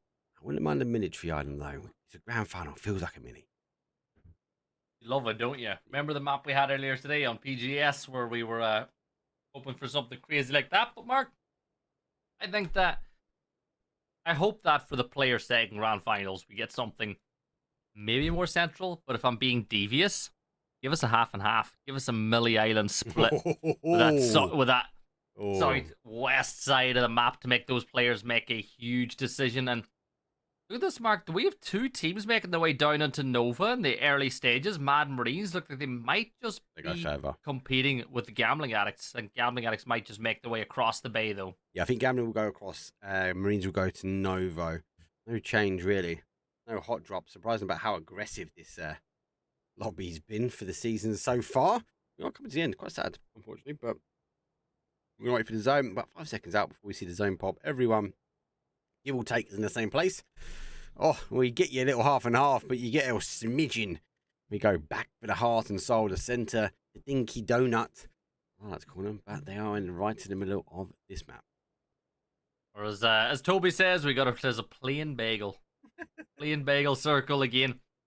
I don't know why that's an insult. I love a good bagel, don't you? Nice toasted bagel in the morning. What's a plain bagel to eggs. you? Oh, mine's like a salt beef bagel, bit of mustard. Bosh, get in my basket. That's a plain bagel. If it just makes me hungry, I'm not gonna lie. It really makes me hungry. Thanks, Toby. You're gonna, unfortunately. You know what makes the bagel? Toppings, the same way that the teams make the map. Come on, simple as that. Terrible, mate. So what we're saying, we've got a Foot Esports bagel with a splash of Formulation Gaming at the moment. For those that might be asking where the points are, we are waiting for the leaderboard to update. It hasn't quite updated for us, so the admin team are already on trying to figure that one out. That's not a me problem, though. Well, what is a me problem? Well, I've got to get the camera working in the meantime. So rather they go for a wider wrap. They'll be clear on this north side. Hopefully they won't drop the ball. Greg did go down. The team's fitting in behind, so we're going to continue to rotate. Take Yaz very clean. It'll be all right to work their way down. Hyper already moving his way south as well. Yeah, and I think the teams on Millie have a decision to make as well. How quickly do you rotate? But we'll talk about that more in a second, because I don't know if All Against Us realize 8C is so close, because these are the 2 teams that went head to head in the final circle last time around. The way Brula's moving, yeah, he has no clue. That's as free as they'll come. What? Oh my! No way! What happened? He destroyed him. I actually think he cut his shots because he was like, he's dead. He is dead. And 2 HP. What just happened? Someone clipped that. Oh my days. You need to clip that and play it back in slow motion, because Itzy is a much better player than that, but he just got slammed. I think he cut his shots, because I was like, he's gone. He's dead. He just took a whole face full of bullets. He's gone. But he just jiggled his way, still surviving and sending 80 out, though, on this game number 2. You know as well as I do that I work 2 titles, like 2 games that are shooters. And the amount of times that I have cut my shots early because I thought that I've killed or, put someone in the DBNO and I haven't is criminal. Painful. And I honestly, that's a lesson for all you kids. Until you're sure, don't stop. Don't shoot until they've gone, mate. Don't shoot until you've flushed them out. That's what I say. Hashtag bring back rank. Let's go, though. Tell them making the move up. They know the player here. Snooski Dooski is back into a corner. The question is, I don't think Snooski knows that he has Clanham closing the gap at the moment. But they will be looking.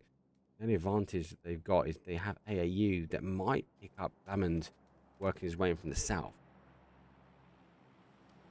You know me, though, I love Snooski Dooski, and I love this position that he's playing, which is exactly why Clannon are looking this way. Trico up on top of the shack, Lamond on the other side. As you said, they're getting a bit of a pinch off. The rest of the real gangsters a little bit further down Death Road, and Chiggleton's got to be careful because he's running directly towards Trico, and I don't think he knows, but here's the car now, so he will know that there's a chance. Oh my god, Trico's just deleted Snooski, and What's Blanky going to do? It looks like real gangsters want to stay in the...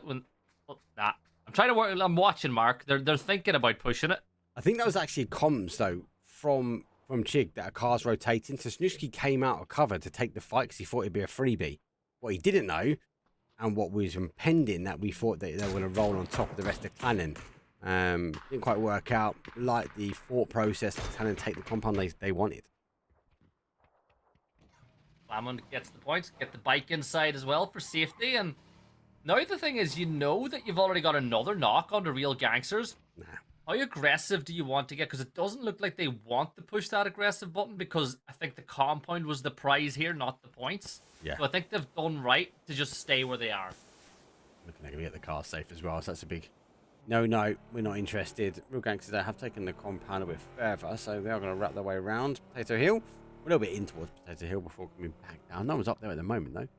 Actually, does get the compound and will hold out. 2-2-1 or 2-1-1 split from formulation, maybe.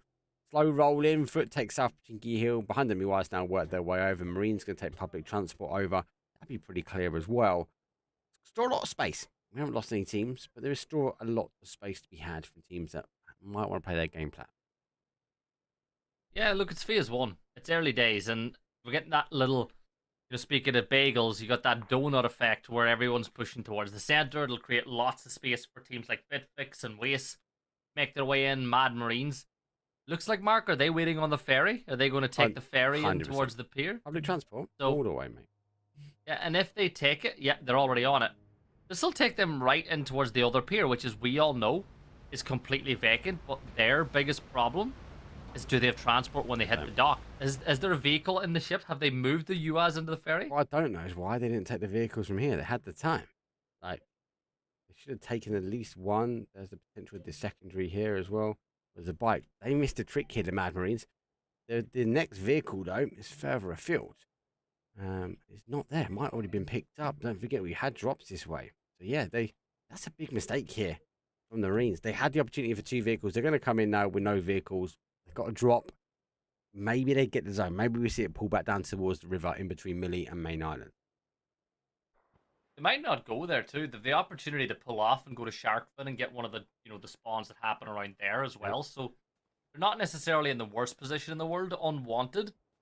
They find themselves now just around Pachinki, peeking in towards that church where Slowstorm are playing. Tukin's in there. Mekis is not too far away as well. And with those bullets being fired, well, it'll signal to these teams that they're in a bit of a fight. But I actually, for a gunfight perspective, I actually like Unwanted's position more because there's so many different places they can pop up from. My way as well. Stone pulls back. You might see teams go for a wide wrap in. That's kind of the location you go to. Looks like T-Bone gets the knock. I should be able to confirm. A bit of push for cover. Not much more, but smoke to bloom. Intense does finish it up. So they might have lost one, or they gain one back. So equal odds now for Fruity Sports, but they are still playing this as a 3. Yeah, point on the board though, and every point will get them one closer to being crowned champions. Inside of Mini Potch, you've got Unwanted rotating in. Bitfix, I think we're thinking about coming here as well, but Plug-in Socket is completely vacant as well. Or D&B or Package, we've lots of nice words for this compound, but that'll be Bitfix's position to play. And we're about a minute away from that first shift, and it does look like Mad Marines are going to go the whole way in. And do they go for that drop? Do they spot the drop? Because they can get it. If they want this, they can get it, but it doesn't look like... Do they know? I think they know, mate. Okay. How powerful it was today. I think they're more focused on getting onto land safe. I can't see them going for that drop, mate. I don't know if they know. You're not really going to be looking in the water, though, are you? You're going to be scouting the land to see what's going on. So, Mad Marines missing a trick, and they'll miss a trick even more if this goes north, and they no way to rotate into the zone a little bit further away. I like the way Formulation are playing this too, Mark, because they've got their hands in both baskets, right? They've got players playing in the Pachinki Barns that are closer to Potato Hill in case the zone goes outside of Potch, and they've got players inside of Potch. So they've played it well. But right now, Smurf compound that's being held by All Against Us looks beautiful. Yeah, I think you're right. I think it's going to go push that way. Wait and see. I'll get a Bajinki in, then it has to hard shift up here. Wade's going to take the opportunity now to try and wrap round. T-Bone just watching as his former UK buddy goes on past first. Normally always wait for these last couple of cars. That stops anyone an opportunity to actually put it up, down for a res, etc. That's why you can see waiting for the final vehicles to go by. Race they use the train really well as they wiggle underneath both these teams. They would have heard the shots from behind enemy wives. Michael does take a few shots himself, but don't be surprised to sort of turn off Waste in towards his bunker. Maybe try and hold the location they're sitting now. Centralized zone, not too bad. Yeah, they've made the move. They're getting the rewards for it. Unknown mix going under fire from Slavia Ukraini, but they've got a flank on onto Elf and myself, who knows that he can't get back inside that vehicle. So he's forced behind the tree. Steak P gets a knock onto Spectre as well. Spicy did get one, but it's all down to Hyper and Elf now, and that vehicle exploding. If you're Unknown Mix, you've a really good idea of where he is, and Elf and myself can't fall back either because he'll go straight towards STFU. He's been using that tree as cover. I was trying to show up, but he didn't get shot in the back. So to move forward, the smoke of the car will provide an element of cover, but it is a break of line of sight. On the other side, though, there is a grab and extract. We're looking to try and get that res back up on Spectro, but I think Greg, well, he's down and out. Says STFU, well, they are going to go confirm that point on the board, though. For them, hot and spicy, will claim the first point for STFU. Love it. STFU starting today off pretty strong. You know, they had that nice moment in the early game. They took down Formulation, the last map on that phase, one rotate into the circle. But you look everywhere else, Waste are in a great spot. You've only got 2 players up for the Real Gangsters, but they're pretty happy with their position. In Clannon, they won that compound earlier as well. Bang finds the knock on to Elf and myself, and well, from this point on, Slava will only have 2 players up, because that res should not come off here either. Nope. They've gone back. It's a complete reset for them. They can get away with it. It's early zone, though, right? They can. Where do they push back in? They just haven't got the intel, though, Gibson. They go. You got to think as a player here. You're not going to come back down towards the east, are you? You're going to try and play the aggressive stance through Rozuk, through Boat, through Ruins, maybe come back on the highway. But you've got no intel. You've got no intel there. Maybe you get away for it. Maybe the zone shifts down. Maybe you play east. Maybe go towards the Snake Road. But that's, again, like that neck of the woods you'd expect players to be. Yeah, STFU have pushed up to confirm their kill, and what that's done is now put them in a fight, and Machine's actually the one to confirm that away, so it's a point on the board for Unknown Mix. Now, Clit will do a ton of damage, but he needs cover from Steak and P and the rest of his team. They need to put pressure on. Symphonize, he has a first aid kit, or med kit, that'll get him back up, and I feel like if you're STFU, looking at their positioning, are they going to fall back? The thing is, they're an aggressive team. Like, it's really hard to tell if they're going to fall back or not. Have they learned the lessons? Yeah, they have. They've gone further back. They want to get caught. Left. Like what? Left. At school again. Zone shift though goes up towards the north, so draw their attention back. Actually, it's an easy pick up. If you're going to find themselves with a Slava, an Unknown Mix, going right above them. And Potato Hill, interestingly, is completely free. Like, look at the last game. We saw it get aggressive quite quickly up here, but no teams opt to put their toes on top of the hill. Not yet. Slava, they're on that pickup as you spoke about. I'll be curious to where they go, but inside of Crater Fields now, we've got ourselves a bit of a fight. Waste, see Michael get stolen to Doffy. Will follow as Formulation Gaming on the other side of these bunkers and craters are doing some damage. That's a good molly. That'll prevent the push from Ave Meal, and that nades even better. Does a ton of damage to both players as Waste will continue this barrage. That next nade will do even more damage, and it does enough for Viperus to get that knock on to Kawaii. And this is the problem for Waste. If they want to push over and push more aggressively, Formulation get angles. This is a big thing, though. It wasn't just a nade that got the knock. It gave them the intel. They now know who's here. Now, we've been reading the kill feed that Formulation Gaming also got the opportunity to get a knock as well. This is a bit sweaty, though, if you could launch that into the mix. But now, we'll wait and see. I think it's a kill feed read, and now it's a push. We're taking the first section. There's one. There's 2. Viperus, though, doing damage. Now, behind the MIWIs, while they're in the next trench, and they're down to a 2.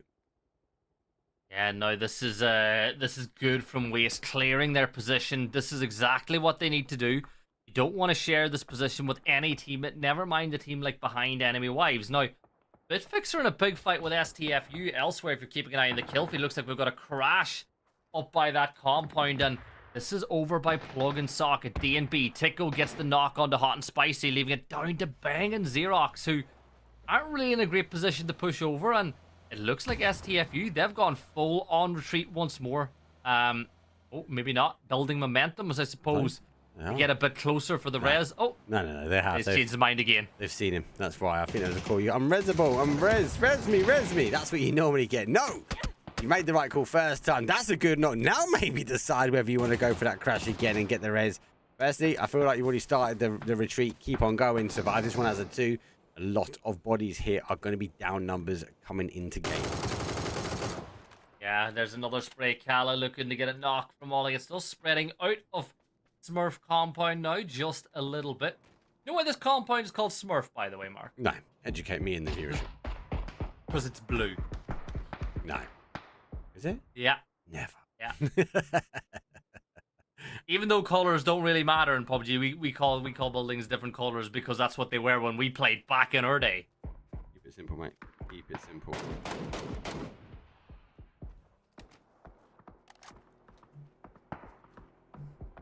What's the shift like, Mark? What's that shift like? It looks violent enough.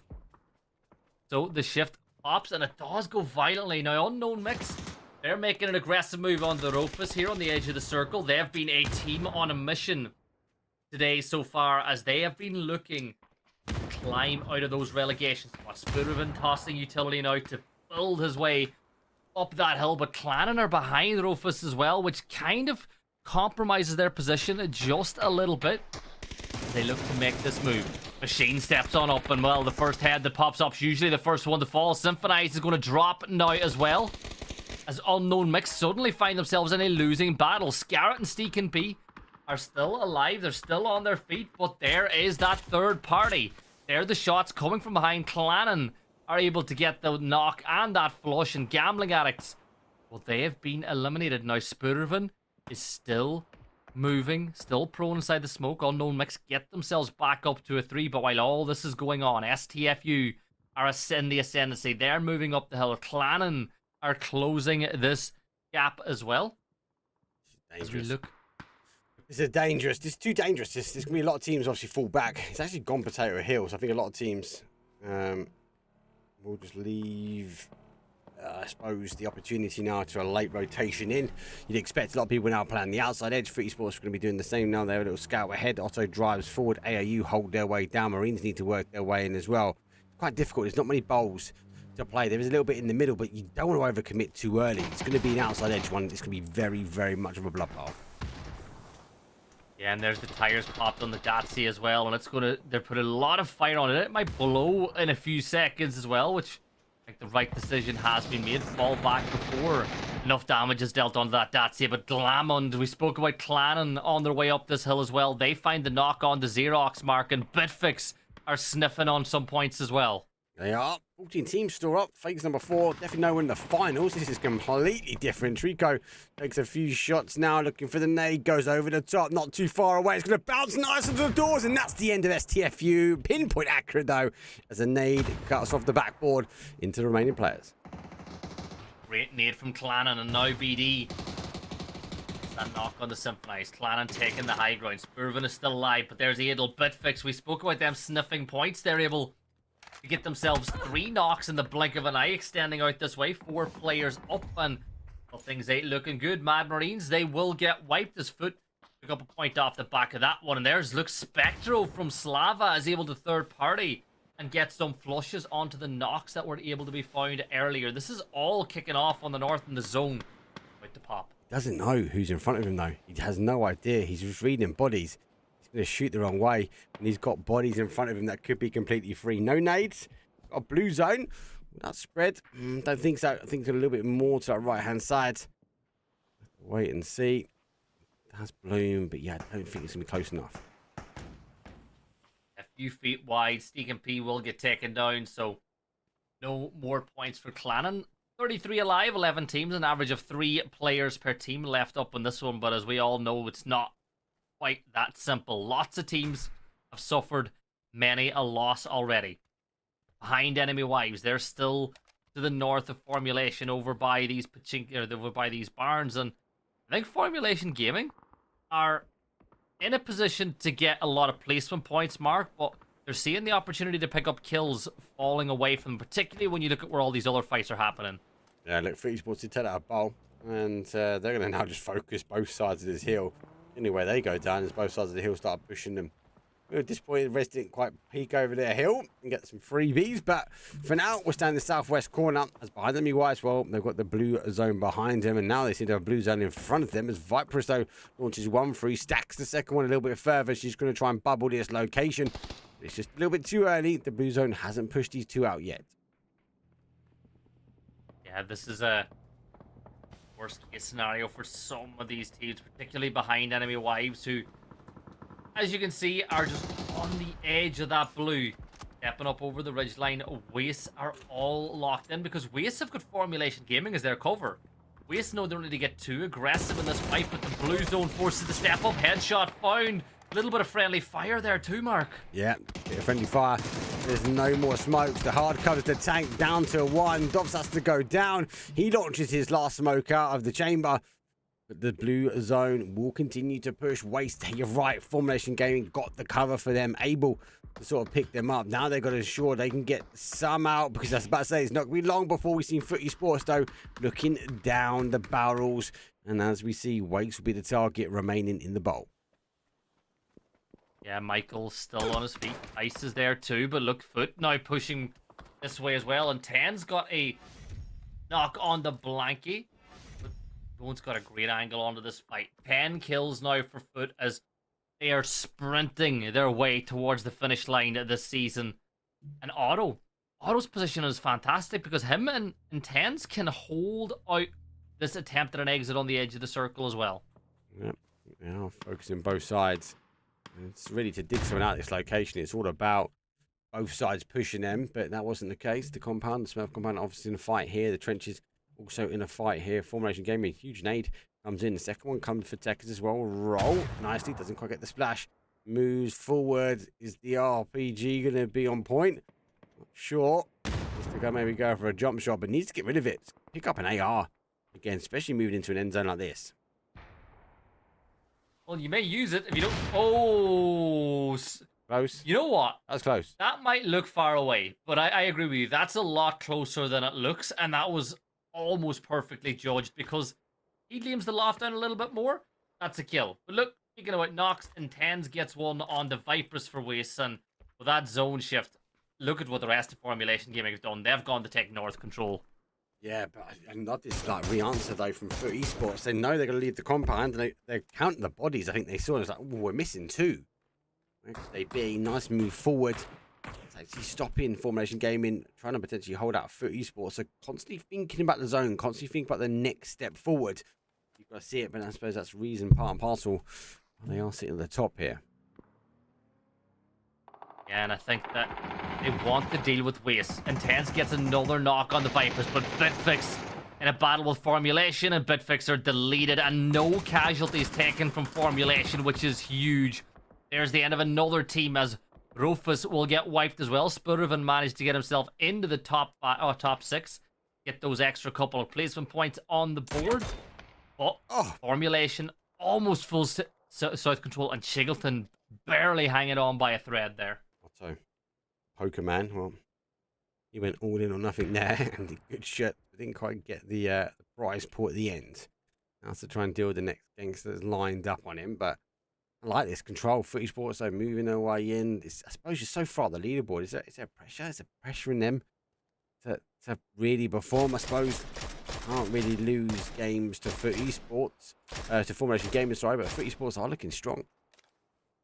Yeah, they are, and it's no surprise when you look at the roster that they have as well. So much international experience, and they're showing it with the way they're trying to get South control. Real gangsters, they've done well to get out of that compound, at least this far. Michael's got himself center control as well, but he's only 1 player up, and I don't know if control is the word that you would actually want to use. He's got himself a center hidey hole as he tries to get a couple extra points out of this one. Is it a hidey hole? I don't know. Depends how far people come looking this way. The card's a bit of a giveaway. He's got no vest either. He picked him up. No, he hasn't. He's gone over the top, not too far away. Does get spotted. Actually, doesn't get spotted. No, actually, Gangsters lose 1 and 2 in concession. He's actually puts a point on the board, though. We go down to our final 4 players, but it goes out in fashion. It's a 4 versus 3 versus 3 versus 1, but 2 DBNO. One's gone down and out, so it goes 3, 3, 3, and a 1. Yeah, it's actually a 2-3-2-1 when you look at the positioning, Mark. It's nuts what's just happened. A huge play from Clannon as they extend it out. Feitan will get wiped. That leaves 2 players up for Formulation Gaming. Foot get themselves back up to a full 3 down towards the south. And well, T-Bone's got a good position to play, but you're moving uphill.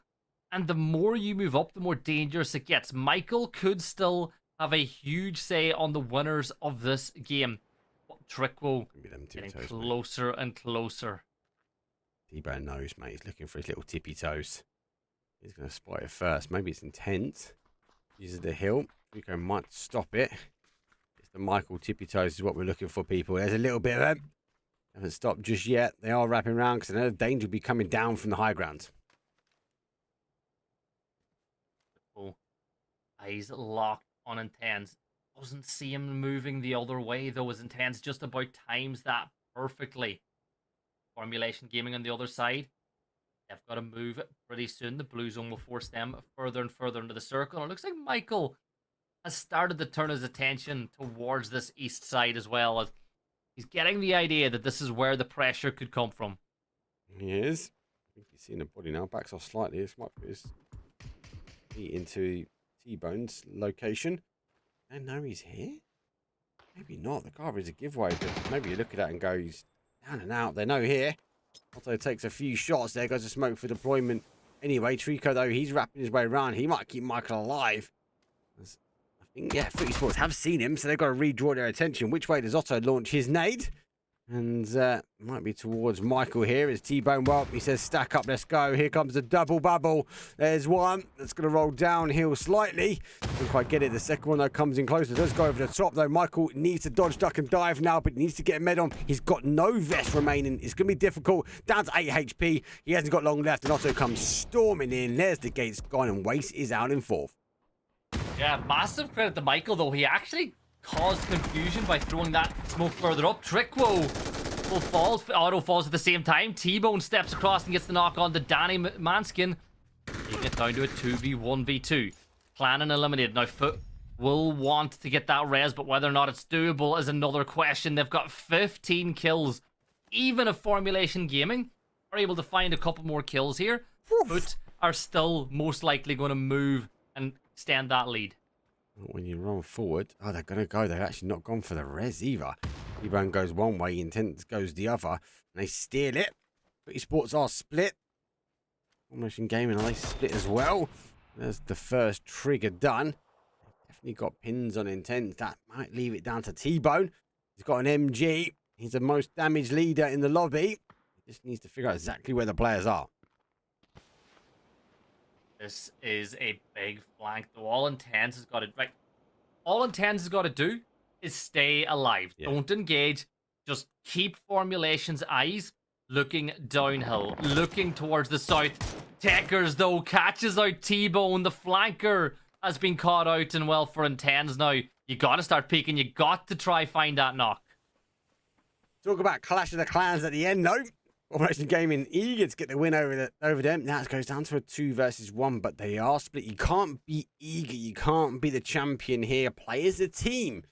Someone like Intense, well, look at, he's locking an angle. I think he's just waiting for a few sound cues. He's a player ahead. Yeah, I was about to say, he won't go for the shots. He's waiting for the wrap. This is huge for him. He's got discipline. 16 kills, though, Gibson. Can he put another 2 more? Yeah, well, he's trying to read that Formulation Gaming will try to lock him out, but the problem is, if Superiority Complex is smart, all they'll do is hold the edge of the circle and wait for Intense. You've got your cover. Techers can feed all the information from the high ground. Superiority Complex has to do the same. Do not give Intense a 1v1. No, don't get over aggressive. He knows it's coming that way. Sees the flash coming over. Does get caught really well. Maybe that's now the push to go. He's making the push. Nah, he's denying. Yeah. No, he got it. He tried. Nice play. Nice play for them. But it's key, right? It's key. That's the one team that you don't want to be losing points to. If they maybe died on their sword a bit early, maybe they pushed in there, Gibson, but it wasn't the case. Intense got the discipline, they had the control. Chicken O dinner, it does end their way, and actually got that little steal. Formation Gaming now take game number 2. Still crazy. They got the win. They got a ton of kills, and the gap is still increased. That is how good of a game Foot had on the back of that one too. I think Foot got, was it 16 17 kills? 16 kills, and Plus 80 died early doors. Yeah, so that's 22 points they got. So Formulation only got 19. So as good as a 19-point game is, you're still seeing that lead getting bigger and bigger. Well, let's get bigger and bigger. We're going to take a quick break now. When we come back, it's Takeover time, baby. Going to the green pastures. We know it's an aggressive map. Maybe Formulation Gaming can get chicken dinner, but get more points on from Formulation Gaming need to climb that leaderboard. For now, we'll take a break. When we see you guys, it's going to be round number 3.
Been a while since you felt like this.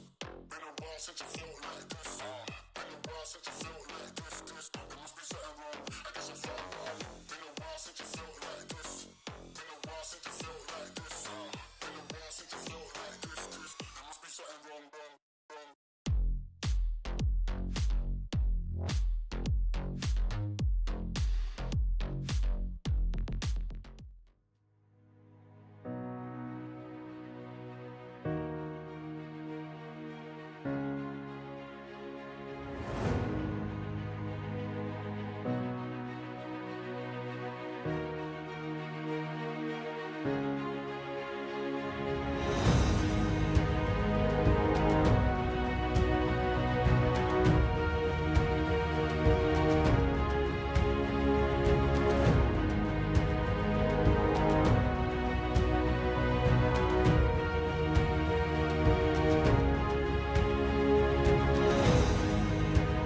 Welcome on in. This is the third map. We're almost at the halfway point on day one of the finals of Good Game Ligaen. We're here in Tego for the very first time tonight, and the only time tonight as that flight path goes from the south to the northeast, Mark, and really favouring that eastern side of or western side of the map.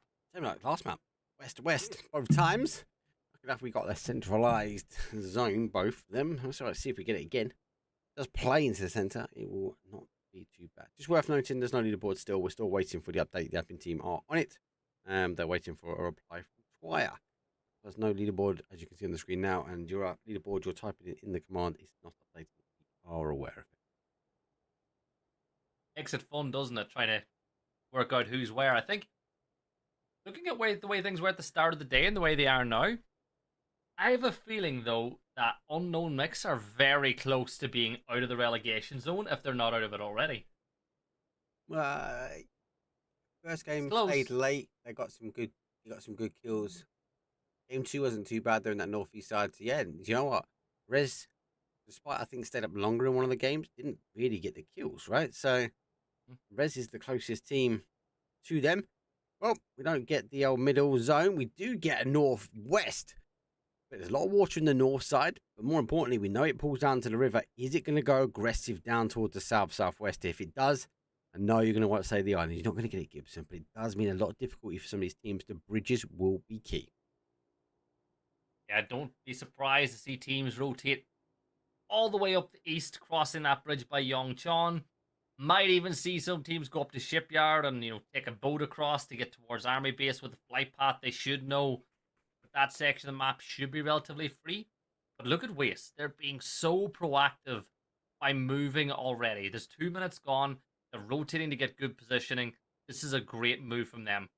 But if you cast your eye down to Studio on the very southeast of the map, we've got Rufus. They have a hell of a long way to go as the hiccup. Oh no, Mark, am I getting the hiccup? It's a grand final. You got the hiccups, mate. It's always the case.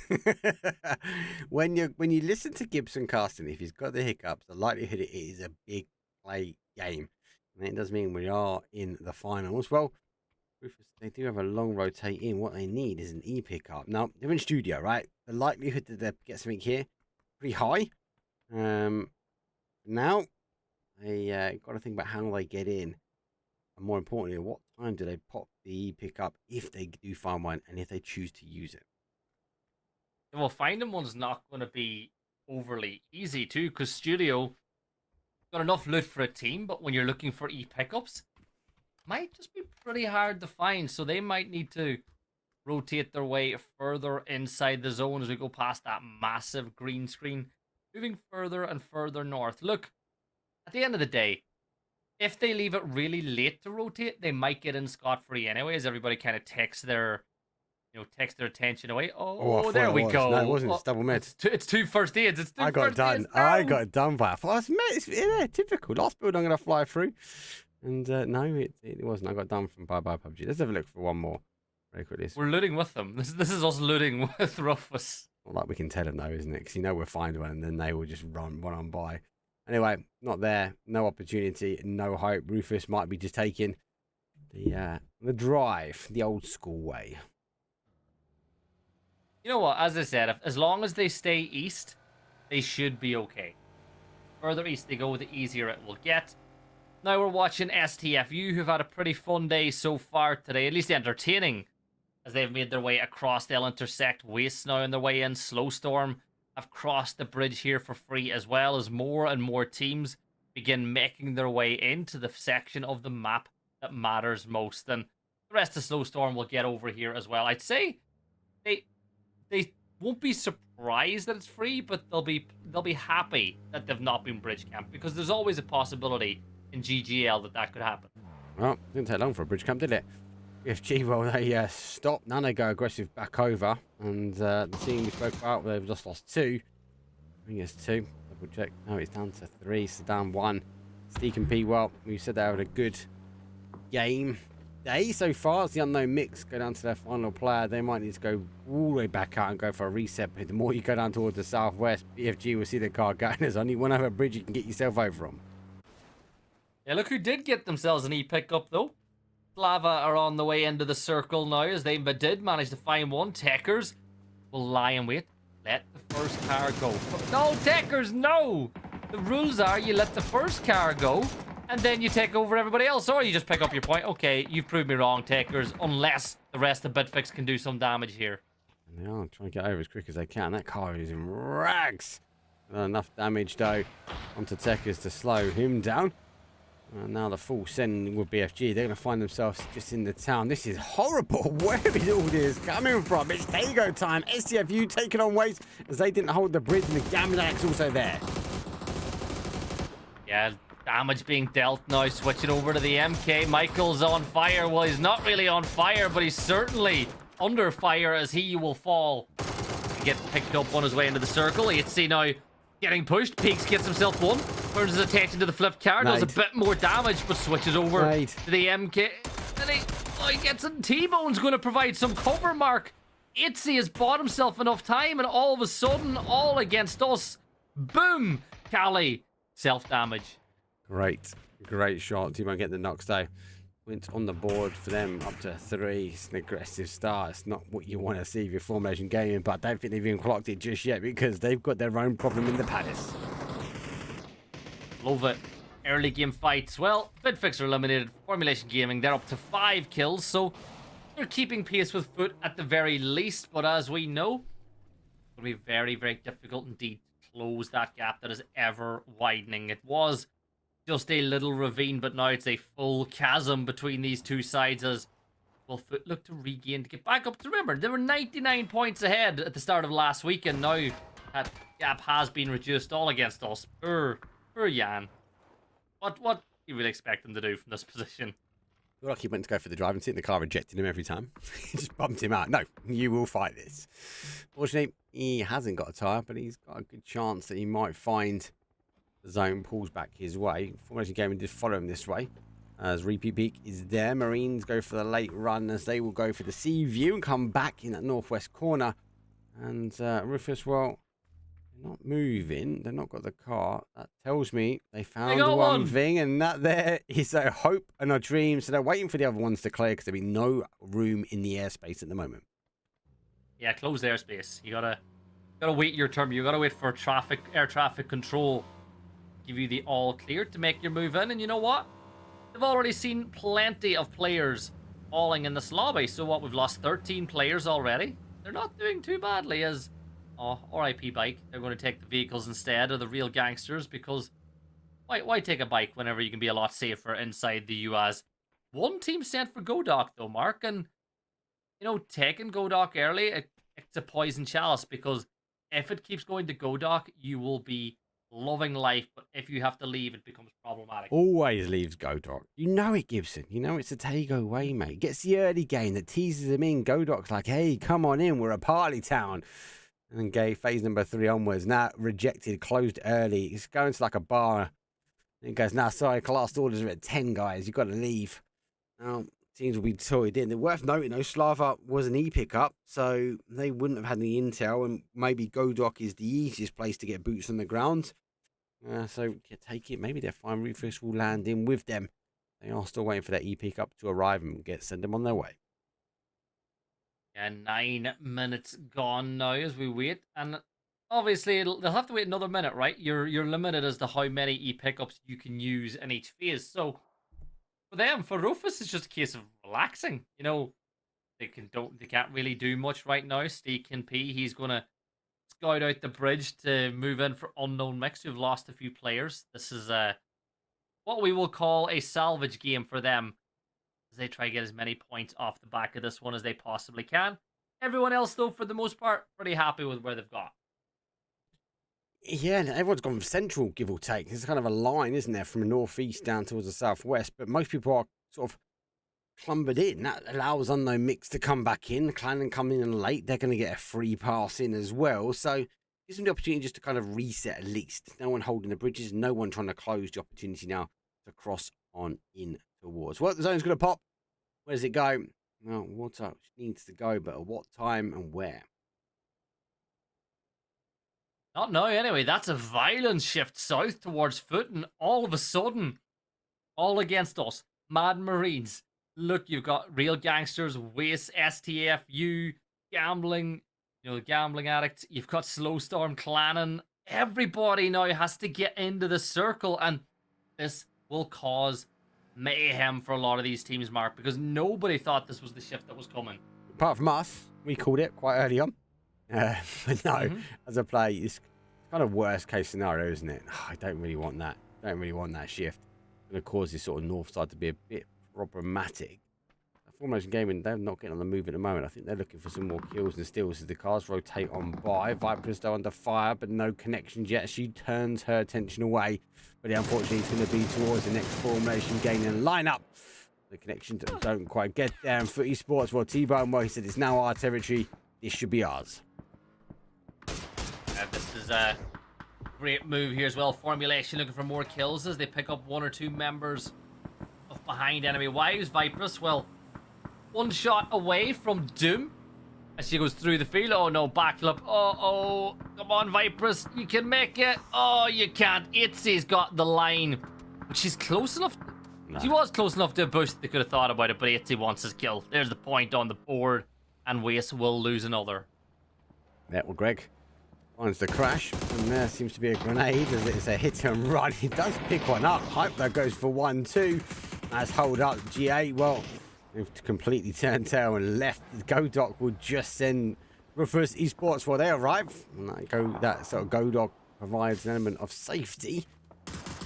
Now, a lot more teams might find themselves hiding away in this town, but I worry it means it's going to leave later.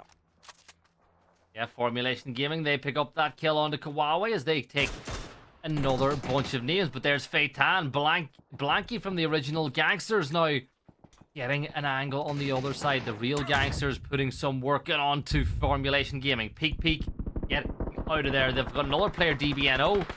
And where do they go from here? They've taken a ton of damage and, well, Superiority Complex and Peek. They're likely going to have to play the rest of this game as a 2 because it's a very, there's no chance of getting that res on the Feitan. Nah, gone. And it's going to land just outside this compound. But Esports identifying that it could have been here, and they took it early. And they're now firing mortars towards Formulation Gaming. You'd be very, very lucky that he's got some players outside the compound. I don't think it's going to be the case. But a nice hold from them, a nice movement. They pulled back really, really early. They're one of the south teams here, so it was one of the closest. But it was a quick call, and looks like they're going to be trying playing for the end zone. We see so many games end just sort of north in the field here. Yeah, they're the crazy endings too, where you've got like 2 or 3 teams all prone in the grass and using those ridge lines between them, those tracks as a little bit of cover. Elsewhere around the circle, though, you're looking at Trico from Clannon. He's able to get the knock onto Snooski Dusky as 2 members of Real Gangsters are now EBNO. I think Chiggleton now will fall back to the rest of the team. Maybe try get that res off on the other side of this one as well. Because, well, if you're Real Gangsters, you know it's tough to push. But look at that shift again, Mark. It's a big shift. It goes the right way. And I think it's caught a lot of teams out. Everyone's expecting for that north field shift, but doesn't it? Goes across the other side. We lose the river earlier. Godoc, well, Looks like Slava's positioned themselves in one of the better positions for it. But the rest of everyone else, everyone are going to rotate their way through. So much free space. Not a lot of teams sitting in zone. He can be certainly sitting there. He can live for a while because the odds of somebody pushing this far south is a tough one. BD peeks across. He'll get the knock on to Blanky. Gets his kill confirmed on to Olsen now as well. That leaves Chig and Snooski Dooski. Now, Snooski is DBNO. Chig's holding the push, but there's a nade at the ready. Does 11 damage onto the arm, but that's a great nade. And, well, down go Real Gangsters. Clannon picking up those points. 13 teams left alive. And the mix loving this, Gibson. Loving it. Left to their own ones, but then left for having the zone. Well, G8, they're going to work their way out. And that fence not going to allow them any further. Just chill out. No, it's a get your meds on as quick as you can. I was a bit worried that was a bit of a disconnect. It's not going to be long though. Formation gaming. Well, there's a 1 versus 1. And funny enough, the solos don't fight each other. The compound on the outside will claim the points. 11 teams left now. Mad Marines still alive, but no points on the board for them just yet as they start migrating a little bit further north, which is the high traffic zone. You've got Clannon up at that section of the map, so you've got to be very careful about that. I feel like the problem for them is they're looking at the circle and going, where do we actually think is relatively safe? That's the compound that we saw teams falling in earlier, but Mad Marines might not know that that position is now clear and kind of looks like they don't. But this is a very big decision Mad Marines have to make because there's still a lot of teams to the north. Right, Zone's really done damage. I'm trying to slow it down, but it looks like it's tit for tat between those two teams. And come on, actually moving across the open terrain. Don't think we know here. Rozo causes the damage right by in the air, baby. Doesn't quite get the connection. The shield keeps him alive, but no. Lemon does go down, but do cause a lot of damage here. God, was it if it wasn't for the shield? Maybe. Oh, maybe if it wasn't for Slava, we might have got a drive-by full air send from Clannon, but no, more bodies to the dust. Yeah, look at all these teams to the north. Slava are still there. STFU are around the scene. Still got Rufus who made that move earlier on as well. But they're going to get ready. They're waiting to see where the zone shifts. Do they need to move? Do they not need to move? That compound in the center, well, which was the center, looks pretty good. But it's getting very close to where you expected this to go, Mark. It is. It's going to the other field, actually, on the other side. Should lose Godok. Now we have Slava's going to hold the outside. Esports looking to try and move over and get the field. That car bumped by the nade, I think. Does go back. More util comes raining in. They haven't gone actually for the corner. This nade should get knocked. Surely that's close enough. Doesn't get swallowed up by the rice field. That nade does a bit more damage, but no knock. Oh my god, T-Bone has no fear. How is T-Bone just stepped up onto the road like this with no worries whatsoever? And Foot will wipe out Clannon down. They fall. 9 teams left alive. 28 players still up. But everybody's got to try leave Godok now. I think someone's bored. I know Mix is alive, but no one's pushing this way. Got to draw some attention. Hold out for a bit more. 9 teams, 28 players left. A lot of people have lost. There's a 3s. There's a couple of 2s and solo as well. Still got a couple of 4s remain though. I think some of them need to get rolling in. One of them, though, is unwanted. As the zone now pushes them in towards the south to southeast corner. And I feel like at some point, surely SteakMP can't get more a lot of points out of this game. Like, surely not. But I think he might. The compound is so good that teams might think there's a full team there. What is going on, though? Rufus and Slava are going head-to-head. There's Ival doing a little bit more damage. He's the last player alive for his team. And that's essentially a 1 versus 1 now. If he can win this one quickly, he might be able to pull off some reses. Yeah, that's the opportunity. Slava's completely gone. Launched out. No hype can be creative. I think it's maybe the better way of saying it. There's another nade. You got to remember, even though they're there, they're going to be able to gain information that he's leaving. Another confirm. Ival launching nades back. Slava, well, the blues here. the jammer packs on, but it's getting chewed up. Phase number 4, and then STFU will take a few shots as Ival is trying to escape. Yeah, Ival's gone for the self-preservation mode, and he should... I think that building's just about inside the circle too. So maybe he can vault inside that window. He'll be pretty good to go. Slava do get wiped out as Hyper falls at the hands of that nade, and now the rest of STFU are battling with Slowstorm on the other side of the circle. Snicken with a spray, but he's going to take a ton of damage, dips back into cover, and that will allow STFU to take up even more ground. These are players here. Grantis needs to get down. He's taking huge damage. He can't allow STFU out of Godok. Hot and Spicy goes down. That's a long distance shot from above, looking to cause some more damage though. STFU wrapping the way down. Snicken's got to launch some more nades. The intel's come through. That's not too bad. Oh, it does get it in the end as STFU lose another body, and they're going to be unresable. Yeah, this is not looking good for Xerox now. Last player alive, and Slowstorm. There's a chance. Mad Marines and Waste locked in these containers, holding 2 players, and Patzer's just waiting for Tice to step on out of there, maybe reveal himself as the bark of that MK was off in the distance as well. 20 minutes gone, 7 teams left alive, and Stee has managed to pick up a point for his team. What's that? 3. MK. Missed. Tice goes down. There's another MK here. Just MK trapped Waste in zone. The slow looking good position. I know Mick's actually eventually finding, I think, someone to shoot at. Well, no, they've got some smoke to shoot at. Oh, correct me wrong. They've got some heads to shoot at. Welcome back in the point pots. The team that went down to 1, your survivability is grand. Your PUBG luck, though, is outstanding. Yeah, but the more noisy makes now, the more tension, and I think that this compound might just be about to get crashed. Foot, they'll pick up an extra point for themselves now in this fight. 5 teams left alive and got Ferros. Well, they've not quite pulled up on the compound just yet. They've found a ridge that I think they're happy enough with for now, but the blue zone's still going to push them into the circle. This is a stop and scout, see what's going on. But look at the positioning of Foot. Like, this is their game to lose. Well, they tried to take it early, didn't they, Gibson? They realised they had so many more teams in the south, so they retreated back. They kind of reset. And we saw that crash happen close to them. Resets now happen. They now know they've got the top, and like what we saw from that game in Erangel, like AAU, Footy Sports, those spread the gap, and they've got the high ground. Everyone else, though, is going to be down. I say high ground.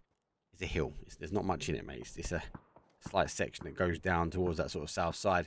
The north, though, T-Bone, well, he has to look up towards slow, but it's not long left before they've got to push their way down. Slowstorm just on the edge of the circle as things stand, but as you can see, they can get to those rocks. They might not be too bad. Tommy Bob will fall at the hands of Mechas. 5 teams left alive, 11 up as Tice is getting choked out now by Otto. He heard the gunfight. He knows that Tice is here. He's going to hear that engine rumbling as it starts, and well, Otto should get it, and he does. Waste eliminated, and it's a 4v4v1. Not in the car anymore. Where's it gone? I'd say nice play from him. It is 4 versus 1. 1 is in the compound. Definitely worth noting. I know Mix did find their way all up here, but Wanted did take the compound. I think a bit forced by the hands of SWS and Foot Esports, but on the safety, I suppose, say 4, you want to try and take out the solo, especially the SWS here, but if you're Formulation Gaming, you don't want Foot Esports yet again in this top spot.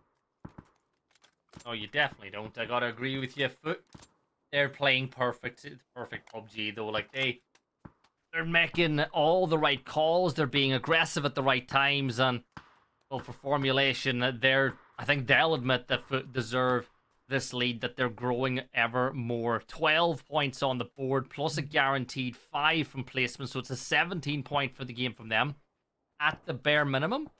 And there's every chance that this could get even closer and closer to that 30 points. There's 12 kills for them already, and there's 5 more they could potentially get. They could get 27 points here if they play their cards right. Another huge game from them.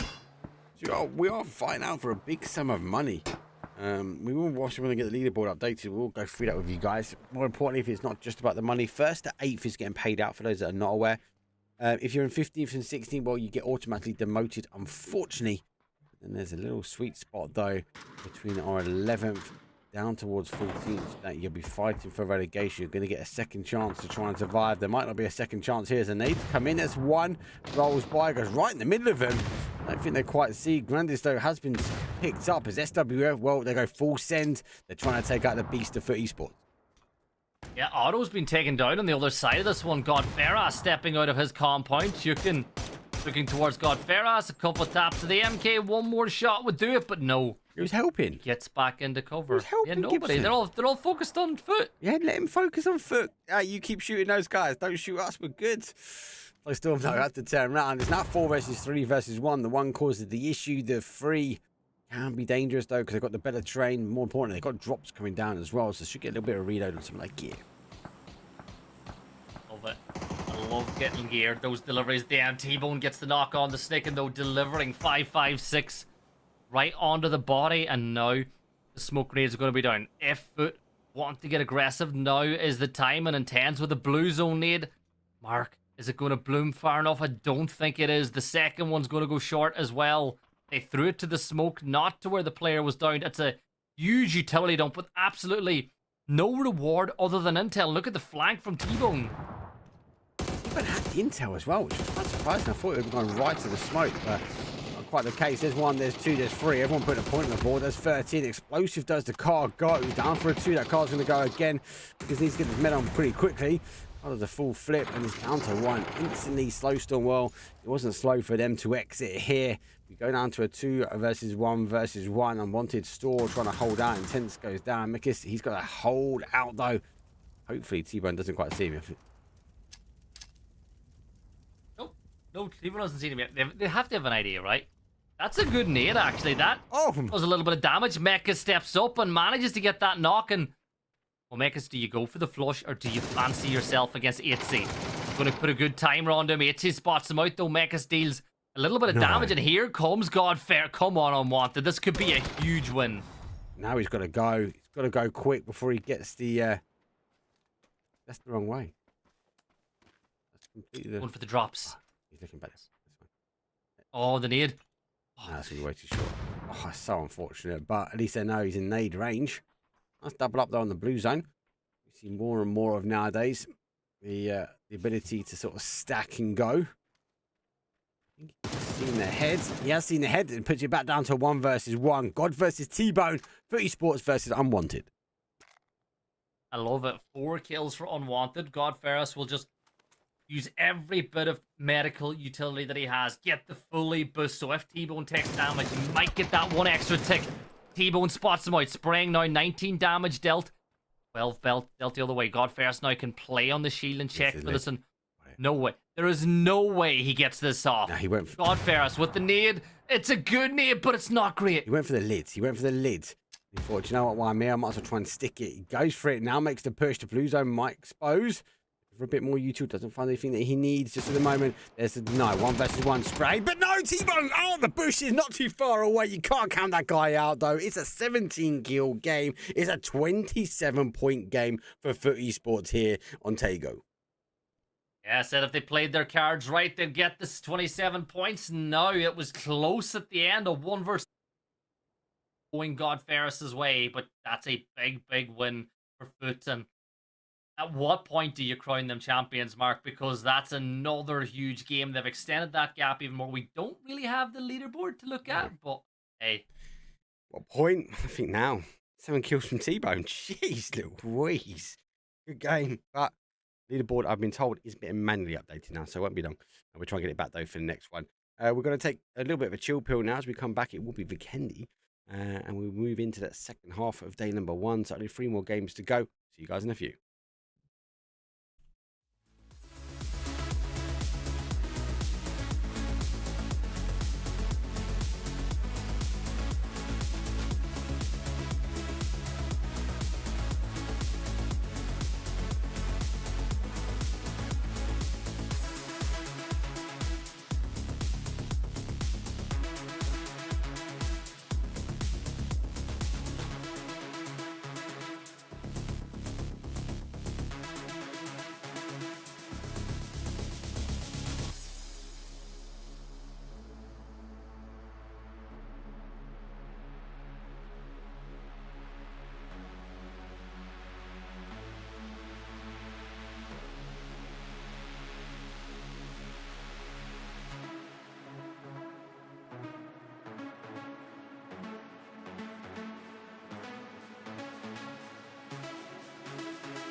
Welcome on and everyone to Vikendi here. Game 4 of the night. 4 of 6 for anyone joining from home. As we get a look at that leaderboard, and we spoke about the fact we wondered how much that gap has grown by. Well, Mark, it's now up to about that 56 points between first and second. But look how close Unknown Mix are getting towards Rufus on the opposite side. Yes, that point. It's that point on the other half of the table, which I'm more interested in at the moment.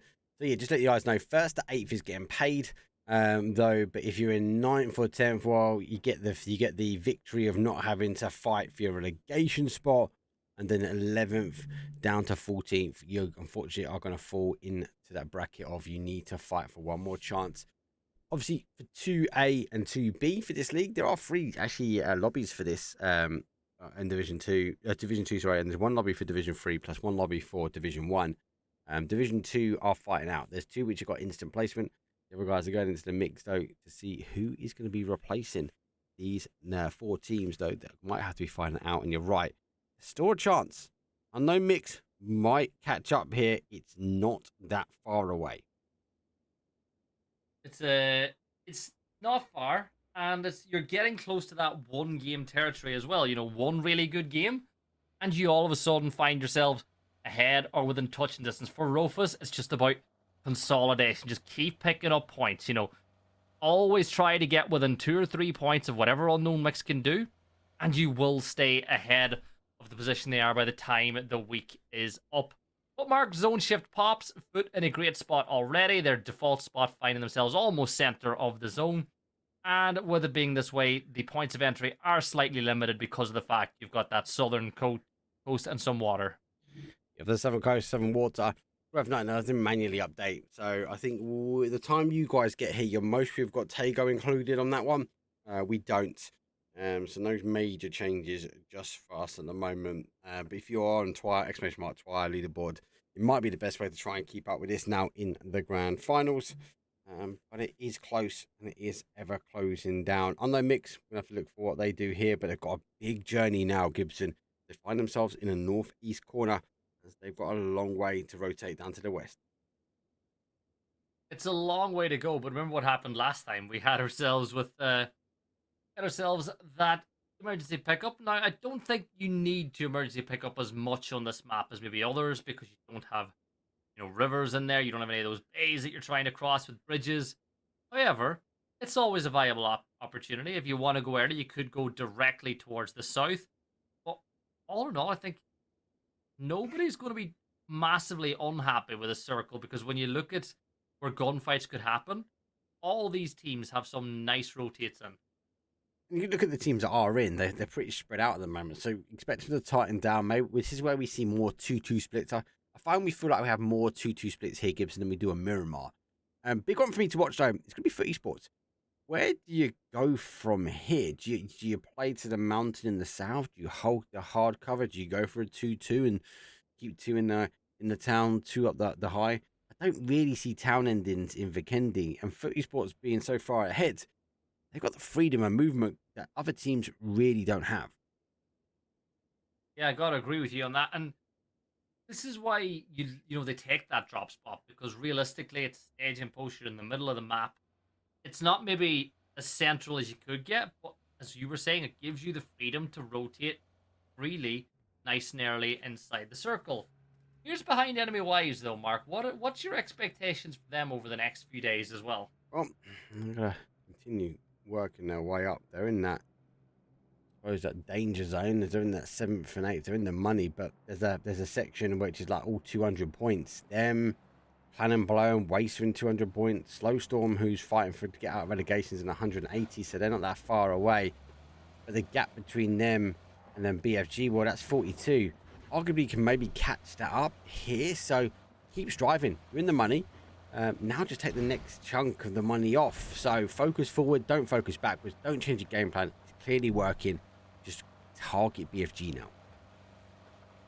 Yeah, look, I'm impressed by them. I think that they've done pretty well. I think that they'll be happy. They'll feel like they can get stronger and stronger as as we get closer to next season. But elsewhere, Slava Ukraine, they're that team that we're getting on a bit of a heater this last few days, but it's not really been their night so far. Greg, Elf, Spectre, and Hyper have not quite been winning the gunfights they were winning, last week and the week before. But they're a team that can erupt at any time. Erupt any time. Well, let's do a few ways. One of them. Wait for them really to ignite the flyer. See what they can do. Rufus, it's dangerous going out here early. Unknown Mix keeping 4 bodies up. That'll be the kill feed they want to be reading. Xerox, a little bit of spray, but no connecting shots just at the moment. Here comes the rest of Rufus, and that's a great knock from Ival on the side. Xerox will get taken down. That's the opener in this engagement, and all of a sudden, that opens up a door. Bang, we'll get one on to Erky. As these teams start trading at knock for knock. Erky, though, on the outside, the res is being stuck straight away I love this as they keep the aggression on it. Ival will look to flush out his point on the other side. We spoke about how important it is for Rufus to get as many points as they can. Yeah, Bink, final player now. It's here. Hot and Spicy's coming in from the other side. A little bit of spray rolling on in. As I confirm, more intel's being gathered though, but they have missed the player reach over to the other side. Hot and Spicy needs to be very careful. What he doesn't know is he's got a neighbour right outside his front door. Oh my god, his Hale's just got a flush somewhere else on the map with Oh, the he running on VSS. it. Bang! No Oh, way. he runs into the molly and Bang's gonna get that knock on the stance. He goes down to 1 HP as he gets back inside, and these teams really are doing some mutually assured destruction. Bang has plenty of firsties, but are they sticking the res on the stance again? Oh no, Trekwo from Clan and got the angle. About to say, watch who's coming. Should be able to get up. Can he dodge it? He can, just about. Gotta lay down, but for Rufus Esports, for Rez, that's disappointing. It's so unlucky though that the molly went in. He didn't see it. He just tippy-toed onto it, and from there, a complete backhill. Overall, going to try and get any kind of path over. Maybe pray this third-party action will get a bit more spicy. Push him down to the south side of compound. Yeah, he's creating the smoke, which will also give really good information to STFU as to what he is trying to do. He's trying to give himself an angle to cross back to his teammates and at least get the res off on the Oh no, he's on the door. He has to step inside. He'll go for the res, sorry. I like and the rev. That's quite cool. yeah, he's going for the rev. Wasn't the rev the guitarist for? Who was the rev the guitarist for again? Right. I'm more thinking about cards, but that's because of my inner child. Never left Matchbox. The rev. He googled it, didn't he? He was the drummer for Avenged close. Sevenfold. Close. Nearly the right He was a instrument. musician. Passed away, by the way. Really sad. I'm not. I'm not great with music, mate. I spent too long in Ibiza. That ruined my music taste. Did you have a good time though? I had a very good time, man. Went there for 2 seasons, didn't come back. Oh, you had a better better time than Ival's had. They traded them. Okay, they literally both traded nades back and forward. That's huge, and it brings us back into a 1v2. It is a 1 versus 2, but Hot and Spicy. There's one below. Going for that confirm. Let's go for the blue zone. That's going to see BenQ out. Spicy, well, he needs to isolate one. He knows he'll be getting the res, but without getting the knock on the other side. You just need to keep your head down, really. You don't want to be getting exposed like that. Hot and Spicy might try and pick you apart, but keep it alive. The res happened. It's now back to a 3-on-1, but here's another contender. Let's see if Slava can pick anything out. Love this. Slava coming in. This is the team that Unknown Mix really want to get involved because Rufus have already gotten a nice amount of points on the board here, and that's all points that Unknown Mix need to close. Spurvin's the player in trouble, though, Mark, because he's the one in the middle of this whole thing. If you look at it, you'd actually say that maybe STFU with 1 up are still in a better position because of the fact you've got more cover. He's heard him as well, so at least they won't be blindsided. I'm about to say questions their nose upstairs, but they do now. There's a quick kill confirmed. Hot and Spicy goes aggressive. Gets 1. Can't quite get to the door, but he's repositioned. Not the 3rd, 4th party, 5th party, 6th party. No idea party. The Hot and Spicy party at the moment as he launches through. Try and get it confirmed. Does get it just in time. Blue Zone 8 doesn't take it. Oh, he takes a step onto a landmine, and that's an elf in my shelf. STFU go down and res down to that final player, Ival. Got 2 kills on the board. Let's see if he can do any more.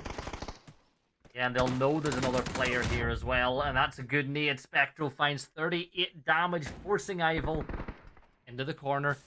Oh, okay, not what he wanted with the smoke, but you know what Same it'll effect, do? same effect. Just go prone, stay hidden. The same effect. There's a molly. Oh, poor He's out. Ival. Good night. He got through the middle of him. Like a little sneaky ninja. He's got it. Oh, no, he hasn't. There's no tricks when you got Elf. He holds back. That's the 4th party, but it does clear out both these teams. But you're right. Unknown Mix, they're going to be the ones that will be winning from that one, but they need to get points now. They're on the east, they're in the southeast corner. The only ones close to them is the Mad Marines. That's the team below them. And then they've got a bit of an uphill battle towards that BFG for esports location. Yeah, I think that look, they'll know that their rivals have got a couple of points on the board, so it's about getting as many placement points as you can and finding a few kills of your own. They're down, they're out, so they're not going to pick up any more points in this matchup. 8C, you'll get the kill onto the bear, and you know what? That gives a ton of information on the Tico. He'll spot out one, but it doesn't matter how much information you have when T-Bone's got a beat on your head. He has. Long distance. He kind of... I think McKendy's got to the point now, you can't be, like, dropping the ball on these, like... High ground for Kendi, there's always someone there. Always someone there. As you can see on the other side. That's the way it always is. Snicken now moving up for Slow Storm. 3 players up for them. 1 kill on the board. As Grandes was able to find one, but very tough spot to... Oh, Otto! Otto! He's gone down by a bear, he has, hasn't he? Otto, what have you done? He's causing problems, but the bear has gone down. There's another one down to charge as well. It's a dangerous area, but people will normally drop. There's, as much as I put the emote and I love them to bits, the you got to two stack them. Like, one bear will take you out, especially engaging with another fight or just looting. You got to be ready for them. So Otto, as that's not what you would want. Kala to get that knock on the Snicken. He's going to fall. Chukin will force Olsen to bleed out, but Chig is on the rotate. But Grandes will hear the footsteps now inside the snow. Grandes looking the wrong way though. Chigleton's able to get that kill, and now Chukin will try to get some revenge on the other side. He'll get the knock onto Chig with that big nade. But this is a 1 versus 1, I believe, of standing players, and Chig is going to take a little bit of damage from afar.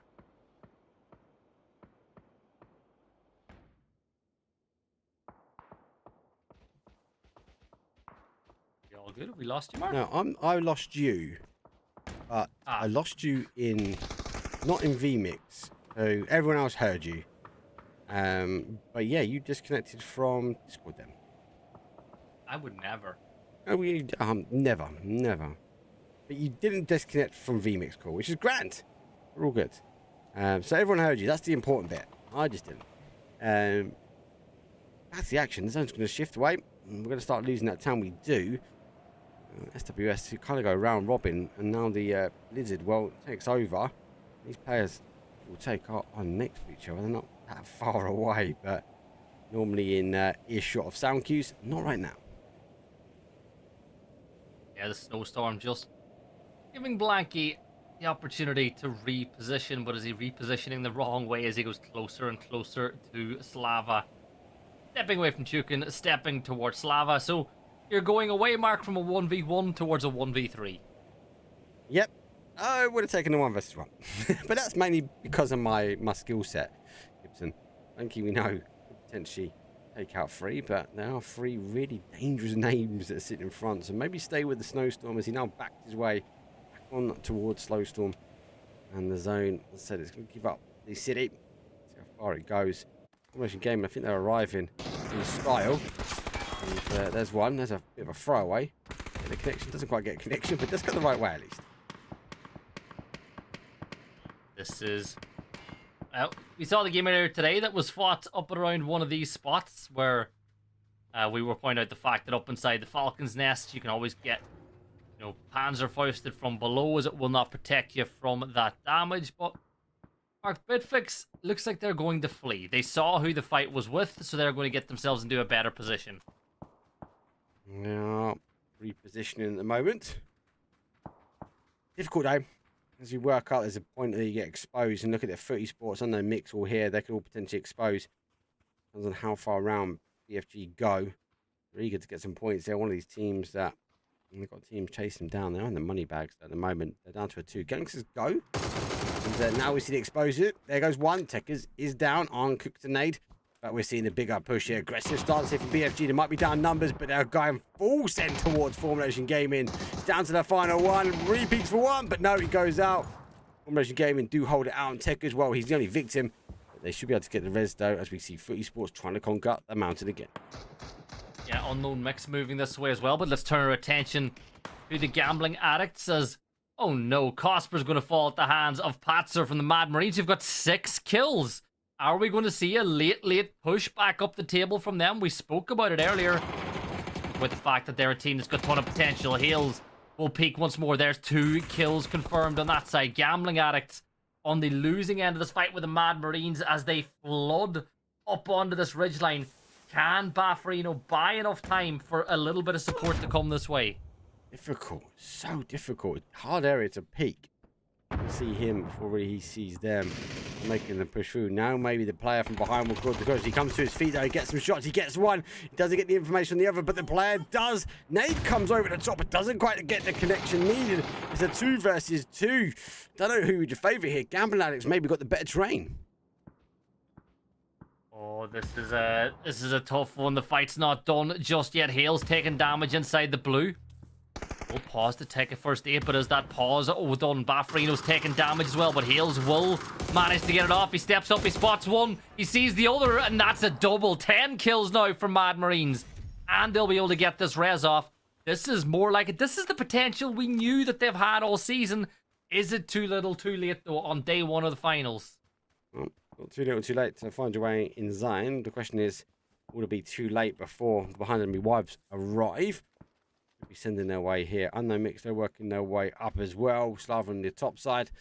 Storm still surviving now, and AAU as we lose the town. They need to work in. Footy Sports, they need to move now. They just need to get rid of the cars and draw attention back. Everyone else trying to push their way in from the north.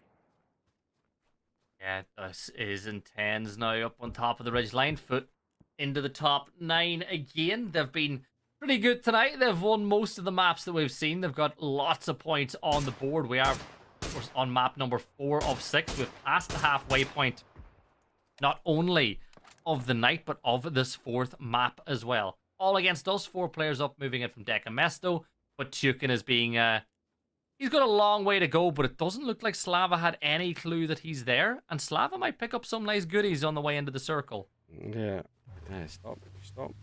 You got the time. It's 4. You roll on by. There's, guys, I forget exactly who remains. Dangerous spot. Worry about these locations and these late games. We've got so much into the top lane because yes, you might be alive here, but if you leave it too long, it's very hard to climb these mountains. They're not easy. They are not forgiving players that might be on foot. Oh, I got to agree with you. Your best hope is that you've got teams pushing on the opposite side at the same time as you, so the teams at the top can't really focus your direction as cleanly as they want. But Unknown Mix, no kills on the board. They'll have seen the amount of points that Mad Marines are getting behind them as well, so they might start thinking they need to make a move. Now, the problem that they have is they're being held out by Formulation Gaming. And if you go further north, well, surprise, surprise, you'll get held out by Foot. I don't know which one's worse, if you ask me. We'll have to wait and see. Now, I'm going to pop a couple of shots though. Unknown Mix, though, no kills on. Remember, they're eager to get out of the automatic relegation point here and stand a chance to get through and fight in the last chance section. You're going to take the last... Are they going to get the money, Gibson? No. Let's be honest now. But they can get themselves potentially into an opportunity where the points get reset. They're fighting teams in lobby 2. No, at this point, it's not even about the money. It's about getting as many points on the board as you can to just keep yourself alive inside of Good Game Ligaen. Unknown Mix competing. Going to get rezzed, I think, just about on the other side. Greg's shot's going to get picked up by Clannon as Mad Marines will sustain a knock on the opposite side of the circle. Remember, Mad Marines are feeling it this time. Oh no, a bear! A bear got a flush onto Wasp from the Mad Marines. What's wrong with that, mate? Gotta get the bears down. I keep focusing forward here. This is a danger house. This whole area is littered with bears because of the loot that is here. So it's going to have to recall back slightly. Just as I said before, it's difficult to climb up this location. Difficult to work your way in. Unknown Mix will be filling in a second because Formulation Gaming, well, focusing now on their next start of it. On top of the hill, Superiority Complex is spotting out Unknown Mix as they make their way in. Mad Marines on the other side, but as you pointed out, nobody really wants to climb these hills, and Symphonize has been spotted now by Superiority as well. Nade at the ready. Patzer from Mad Marines. Does find a knock onto Kawaii as well. That's a good spray from Techers. The Symphonize will now fall. I know Machine's been spotted now as well by Superiority. This is so rough for Unknown Mix. It's very, very rough now for them. No way. Shots back and forwards. Nothing hits them just yet. Motion gaming on the whole. We'll go check on the other side. We can hear the action though. There's that AAU while they're wrapping their way around. They've got a car. They're going to have to try and get in. They get past one. There's T-Bone. There's a bit of damage on the car, a bit of damage on the others. They've lost one though. They've gone straight to Unknown Mix. 1-for-1 trade. There's a quick flash out as well. Steve is going to be there, but look at the target acquired here. Come the nades. There's Formulation Gaming looking to clear this one up for them pretty quickly. Mad Marines get eliminated in 9th spot, but is Steeka P able to get towards his teammate? Can he get the res off inside the smoke because the blue zone's there as well? Well, the answer is no. That's Formulation Gaming finding the kills. Otto now 1 kill for Foot so far, but looking to double that up to 2 as he extends further south. The rest of his team are in a fight with all against us on the other side of the hill. I'll say a bit overconfident there, but I won't take anything away from him. He's rightfully deserved being overconfident in the last couple of days. T-Bone, well, he gets down Greg, Slow has to back away, and Footy Sports, well, they go fully aggressive now. Slava down to a 2, Elf, Height, we scrap that down to a 1, and Height, well, he's further away. He didn't get involved in any of the hype from Footy Sports conquering the top of the land. Slava down to just Hyper now as well, and 10's picking up that kill. T-Bone should be able to confirm out Spectro in a few seconds as well. Good nade does damage onto Hyper, but he's already got the first aid popping off. Look at Tukin rotating into the zone now too. We're in phase 6, 45 seconds until it will begin closing on all of these players. But Mark, this is getting very, very fun now if you are Foot in Formulation, because you're wondering who can outgun who in this map. No, but we're in the Bear Lands. So if you're a solo, or if it's not going to be a nade, it might be a bear. Yeah, take the nade on this one. There goes 1, 2. Formulation Gamer will hold out where they can. They've got the high ground right above the bear's nest, and feels like it is these two teams that continue to get into the end zone. Formulation Game with 4, Cannon with 4, Free Sports with 3, and there's a solo, unfortunately, for our Slava. Yeah, look, planning they're 4 up. So as you said, it's still anyone's game. Foot down to a 3. I think for Slava, Hyper, you know, if he times it right, maybe there's a chance in this one. But for Formulation, if they don't deal with Clannon quick enough, they could get backfilled by Foot, and that becomes a real problem for them, because being a 4 and being sent to the zone always means that you're at a threat of being pushed from multiple angles at once. Well, there's more than just a threat running through the middle of the angles. It's the Bears. We'll be looking for a way out of this one. Kind of is the Bears' trap. I think he's underneath it. He might be able to cause some danger, though. Formation Game do back away slightly. They remain on the high ground here, Gibson, so they will be happy. It's Clannon, well, they sneak their way in. They're now at the Bears' door as well. I think there's only one bear left, right? I think we saw it in the middle, and they're not going to respawn once more inside of this matchup. Yeah, he's moonwalking. He's chilling. Having a great time. He knows, mate. This is end zone. I don't want to get involved in this. Yeah, he's stuck. He ain't going anywhere. Mark, Formulation, Clannon, or Foot, which of these 3 do you think is most likely to win it? We're not going to rule out Slava just yet, but just out of the 3 that, oh, what a nade that almost was. What a nade. I'm going to go Formation Gaming. They got the higher ground. All right, who are you going for? All my days. Clannon. Take that back. Yeah, I'll take that back now. No take backsies. Mate, you were technically just holding it out for a bit of time. I made the call earlier. My team just got folded like origami, mate. They are down to solos. What your team did was, it starts with the same letter as folded, and then you know it's the one you wanted to say in that situation. But Clannon making a move. It's all down to Feitan now for Formulation, and well, this is all good news for Foot. Even better good news. They've got 10 kills. Where's that nade going to land? A little bit too far away. Can Feitan take anybody with them at the end of this one? No lid. Anchored in. It's gone for it, but no. My team goes out. 4th place for them. Esports, though, they're down a number, but they are rolling in and then take the high grounds. or this high ground section as the zone will descend over towards him, puts him in the centre. Esports World, they take the top of that mountain. Still, Slava are still alive, so let's not rule them out just yet. T-Bone gets the knock on to Glamond, and, well, you think that maybe Slava are going to just stay and guarantee second places, maybe instead of maybe trying to push in third party and do some real damage off the back of it. One member of Clan falls, it's a 3v3, a little bit of pressure being put onto Intense to at least attempt to allow for the res, but T-Bone will get the knock on the Danny as well. This is really good from Foot. Game from Clan as well. 10 kills so far. If they can get any more. Oh, I might just try and hold out for a second place at the moment. I think Footy Sports, because they're down a body, I think they know they're fighting a 4, so they're going to be fully aware there's a solo elsewhere. Hence, well, no, a couple of shots down to GLS. Not here. Hype PP, well, he's only got one route in. That is the route towards Footy Sports. He might be a huge disruptor now. Well, I know the Clan definitely want him to be, because these two teams know there's another player around, and Tens is going to fall at the hands of BD. But the problem for Hyper, right, is the actual terrain of this valley, so he needs to push a little bit further left and wrap his way up, because either way, he makes himself in a bad spot. Itzy will confirm out Danny Manskin now, so it is a 3v3v1, and I think that Itzy or T-Bone, I'm surprised neither of them are falling back to try to get the res. Position, right? You've got to remember that's an open train for them to run back.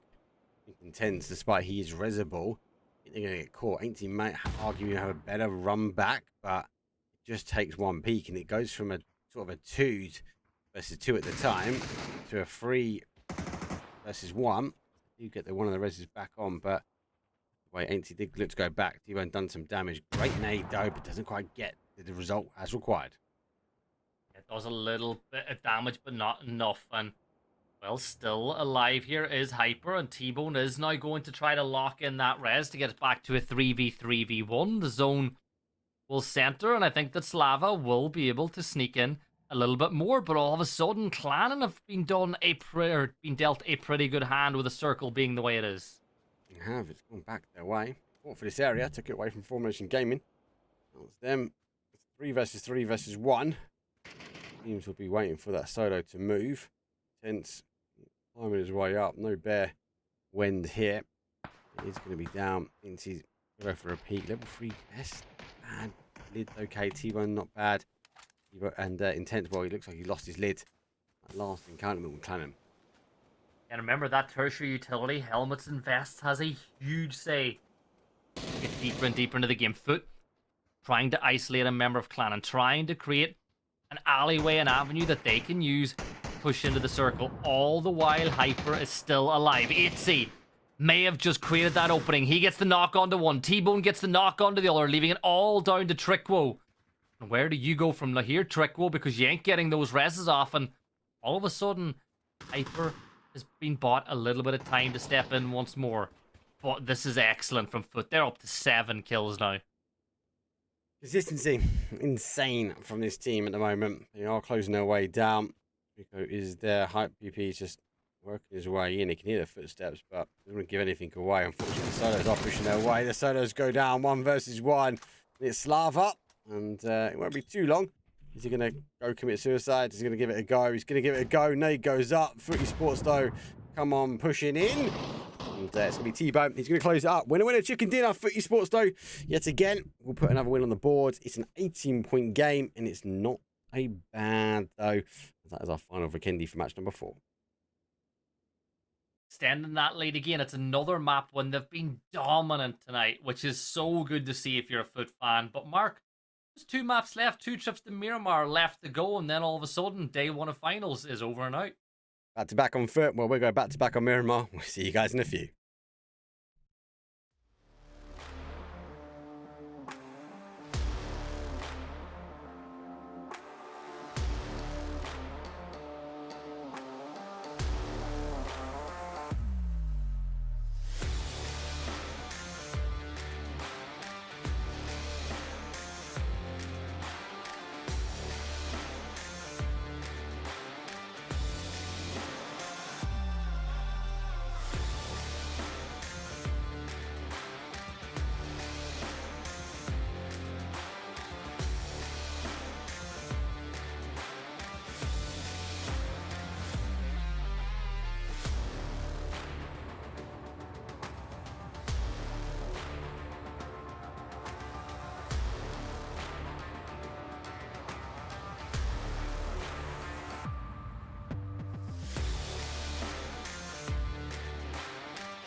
Don't test me. You don't impress me, so don't test me, nah. So don't test me. Nah. Don't test me. Yo, you don't impress me, so don't test me, nah. So don't test me. Nah. Don't test me. Yo, they wouldn't let me. Man's gal wanna come undress me. Swing with a right, but I might go lefty. I made plus with it, so don't test me. They wouldn't let me. Man's gal wanna come undress me. Swing with a right, but I might go lefty. I made plus with it, so don't test me. Nah, you don't impress me, so don't test me. Nah, So don't test me. Nah. Don't test me. you don't impress me, so don't test me. Nah, So don't test me. Nah. Don't test me.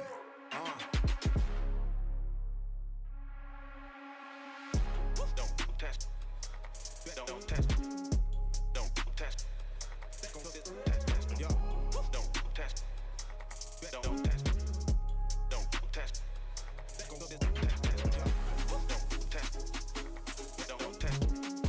test. Don't test. Don't test. Yo, don't test. Don't test. Don't test. They wouldn't let me. Man's gal wanna come undress me. Swing with a right, but I might go lefty. I made plus with it, so don't test me. Don't test me. They wouldn't let me. Man's gal wanna come undress me. Swing with a right, but I might go lefty. I made plus with it, so don't test me. Nah, they wouldn't let me. Man's gal wanna come undress me. Swing with a right, but I might go lefty. I made plus with it, so don't test me. They wouldn't let me. Man's gal wanna come undress me. Swing with a right, but I might go lefty. I made plus with it, so don't test me. Nah,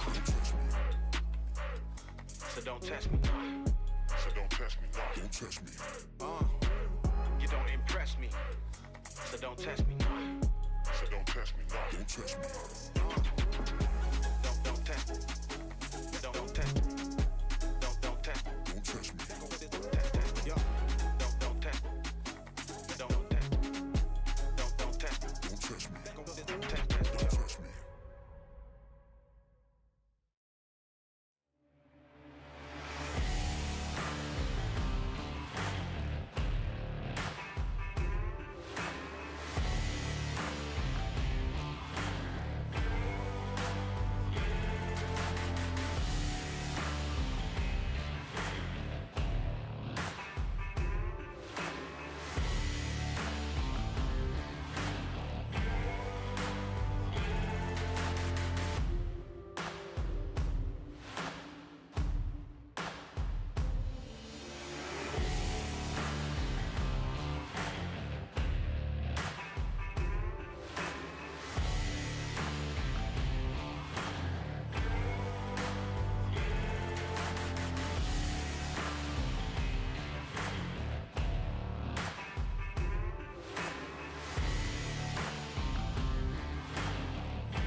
Here we go. It's Miramar time. Well, plane path, though, is coming down from the southeast up towards the northwest. Maybe one of the first planes that we got through the heart and the soul of this map, though. Leaderboard, though, no huge changes here, Gibson. The only real ones is Clannon after a good game in Vikendi. They got themselves a +2 and find themselves now in 7th spot. Waste drop out the money into 9th. Behind enemy wives where they hold the line at the money. But then we find ourselves, though, against all us clawing their way out. And not many points in it. There's not many points in it. They just need to get themselves another placement away from Slowstorm. To be honest, everything on the right-hand side of the table can still change. You know, there's, including these two, there's still 14 maps to go. And there's only, you know, maybe if we take Waste out of it, we kind of make the mark Slowstorm. There's only 74 points, 76 points between, you know, 9th and 16th. That's one really good day from any of these teams. So that right-hand side of the leaderboard is all up for grabs. And that's what you got to be telling yourselves, particularly if you're Mad Marines and you're unknown mech. Yep. Rough Knight and 30 Sports, though, are leading the charge and extending back that lead on that left-hand side. Zone goes quite late. We go towards the northwest. We hold on to Oasis at the top, down towards Power Grid on the bottom side. El Pozo is tempted on the west, and San Martin in the north of it. My favourite terrain when it comes down to this map. Let's see who can go. Planning, they're going to be happy. San Martin was their drop spot. They've got the zone. It's not too far away. This, they might be happy. Keep on the gas. Yeah, looking at it, I think Foot are in a great spot. They'll continue to move further north. You got to imagine Formulation Gaming, they're going to move in towards Foot. You know, that's what you usually expect the team of Picado to do, is make their way north, but they might decide that maybe they've got a better pathing option into the circle. I'm looking at, it's funny because when you get a circle like this, sometimes it's teams like your Gambling Addicts, like your, you know, like your Slava that are kind of the winners because they can rotate really far on the extremities of the map and get into these circles maybe easier than a Formulation Gaming can. And it's a late arrival. When they come in late, we speak about it quite a lot. People would donut up. They look at this zone and go, well, we reckon it's going to be a little bit north where Cannon is. Maybe it goes towards Unknown Mix, that whole little hillside there. Some of my really good fight battles there. Could go towards El Pozo. We might see the high ground. But generally speaking, most people were centralized up here. They push themselves into a center position, a 10-trade compound. They try and basically chunk away as many zones as they can before we start seeing the end zone really be exposed. And a team like GA, Slava, Unwanted, well, they opt, Gibson, as you say, if they go around the east, they go around the south, southwest, they might come in round creative fields. And we've already seen on Tago, one person, one-man army got blessed with the zones and found himself in a top spot. Yeah, that's all you got to do. That's just find a way. The good teams always do it. Remember what we spoke about Foot? Look at this. They've already sent Itzy into center of the zone. This is what Foot will do in a circle like this. Get center of the zone. Get yourself a staging post that you can move to if you need to a little bit later on. And he's currently playing in and around what, you know, pro players and casters like to call God Crossroads because there's God compounds on 3 of the sides of this crossroads. It is. And I put the right overlays on. There we go.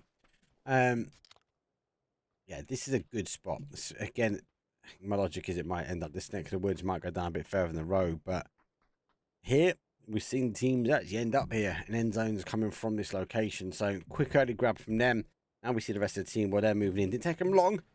So phase 1 is starting to move in, but they are still one of the first teams though on the move here.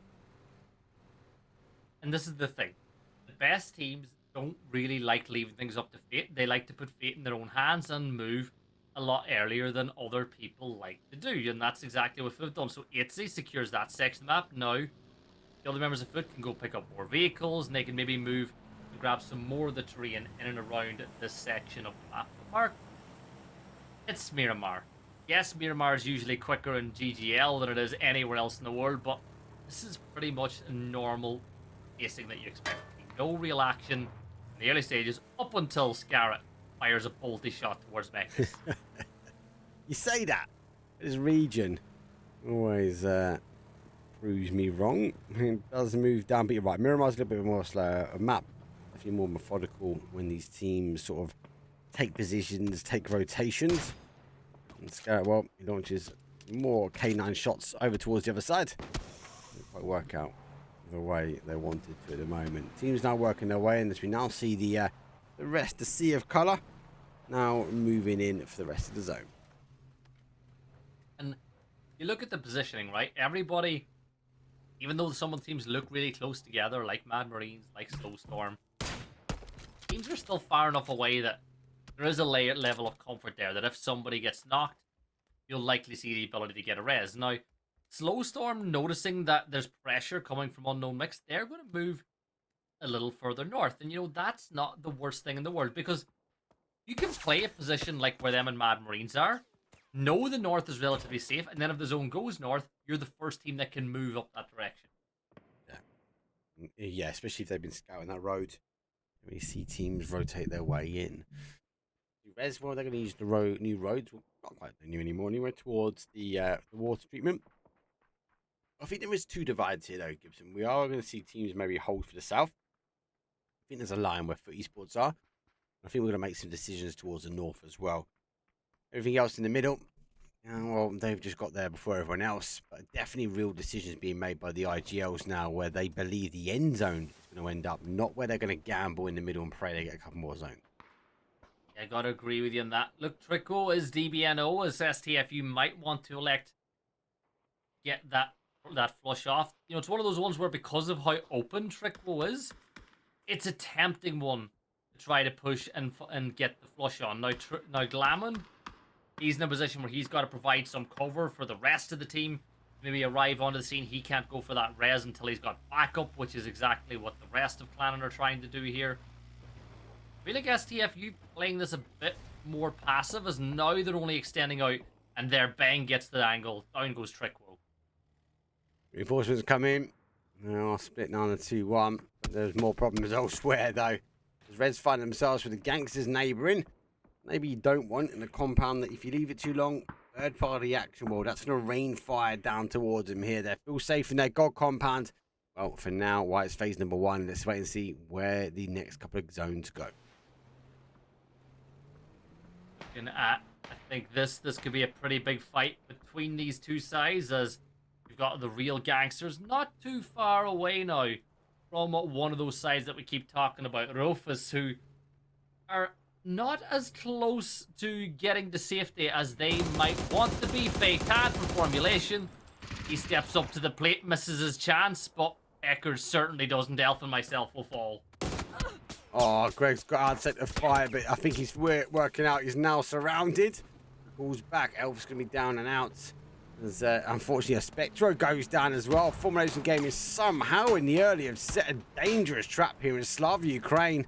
And team that's been up and down the leaderboard now. He might be subject to losing a few more, but the sandstorm comes in. That smoke will dissipate once it gets here. But for now, we'll try and use it. But no, there's another angle. It's another player in Formulation Game. Well, they're closing the grip. And they're strangling out Slava Ukraine. Yeah, I love this. Formulation Gaming. Look, at some point they'll probably realize that they're not going to win this event, but they know that they can still flex. That's what they do. They get those 2 kills confirmed. And, well, Slava Ukraine will see their final member off into the sunset to pick up as many points as Hyper is able to attain. When you look elsewhere, though, I'm surprised that we've not had anything properly kick off between the real gangsters and Rufus, particularly with how close together they are. It's difficult, right? But it's that safety of the compound. It's when the zone shifts, that northeast, Gibson.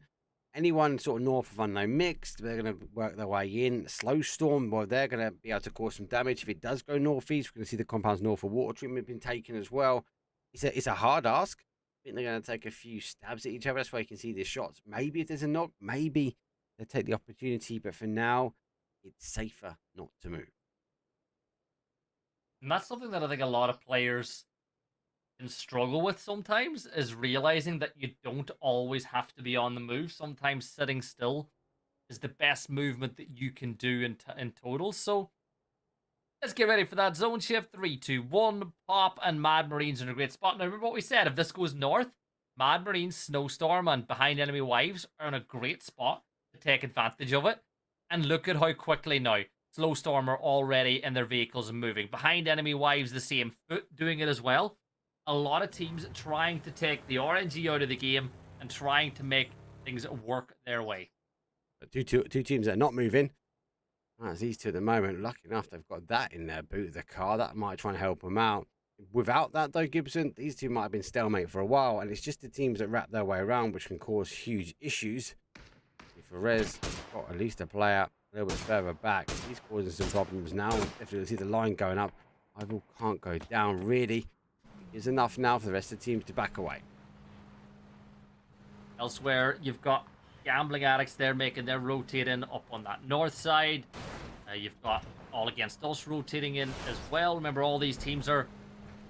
A lot of these teams are on that bubble. You know, they're in positions where they could see themselves playing in the playoffs, or they could see themselves just being safe next season. Slowstorm, they're spotting out a movement in the distance, but just Real Gangsters, they've not moved just yet, and now they're e-pickuping in their way in. Hoping someone might have hit that car. That would have been very dangerous. Not as dangerous as planning going full send off here. They will go down to the old, well, I was going to say question mark, not as Pet Boom's drop spot. And now land into the town. Slava is here already. Right, we'll hold out. Gangsters go over the above. This is a dangerous zone. Not high ground in this sort of central to central south-southwest area. So it's going to cause some of these teams a few issues, but it has capabilities of dropping in multiple locations. There's one. The Real Gangsters start to keep their feet on the ground. Oh, it's tough. Oh, look, they're all taking damage. Blankie's 1 or 2 shots away, but he'll make it. Looks like Olsen's... Oh, he takes another shot, but you know what? 3 players onto the ground. Yes, you've lost somebody, but you've got yourselves in a position now where you can play later into the game. No vehicles, though, so you're stuck using your feet unless you want to crash a little bit later. Hot and Spicy catches Michael as he was making a sneaky move up towards that shack. He was going for his flush. Didn't quite get it. Just a waste, though. Not in a position to really help him, so they might want to cut loose and get rolling. If you survivability just seems to continue at the moment. There and Unwanted, Slava, they're all sort of fighting for the same sort of spot at the moment.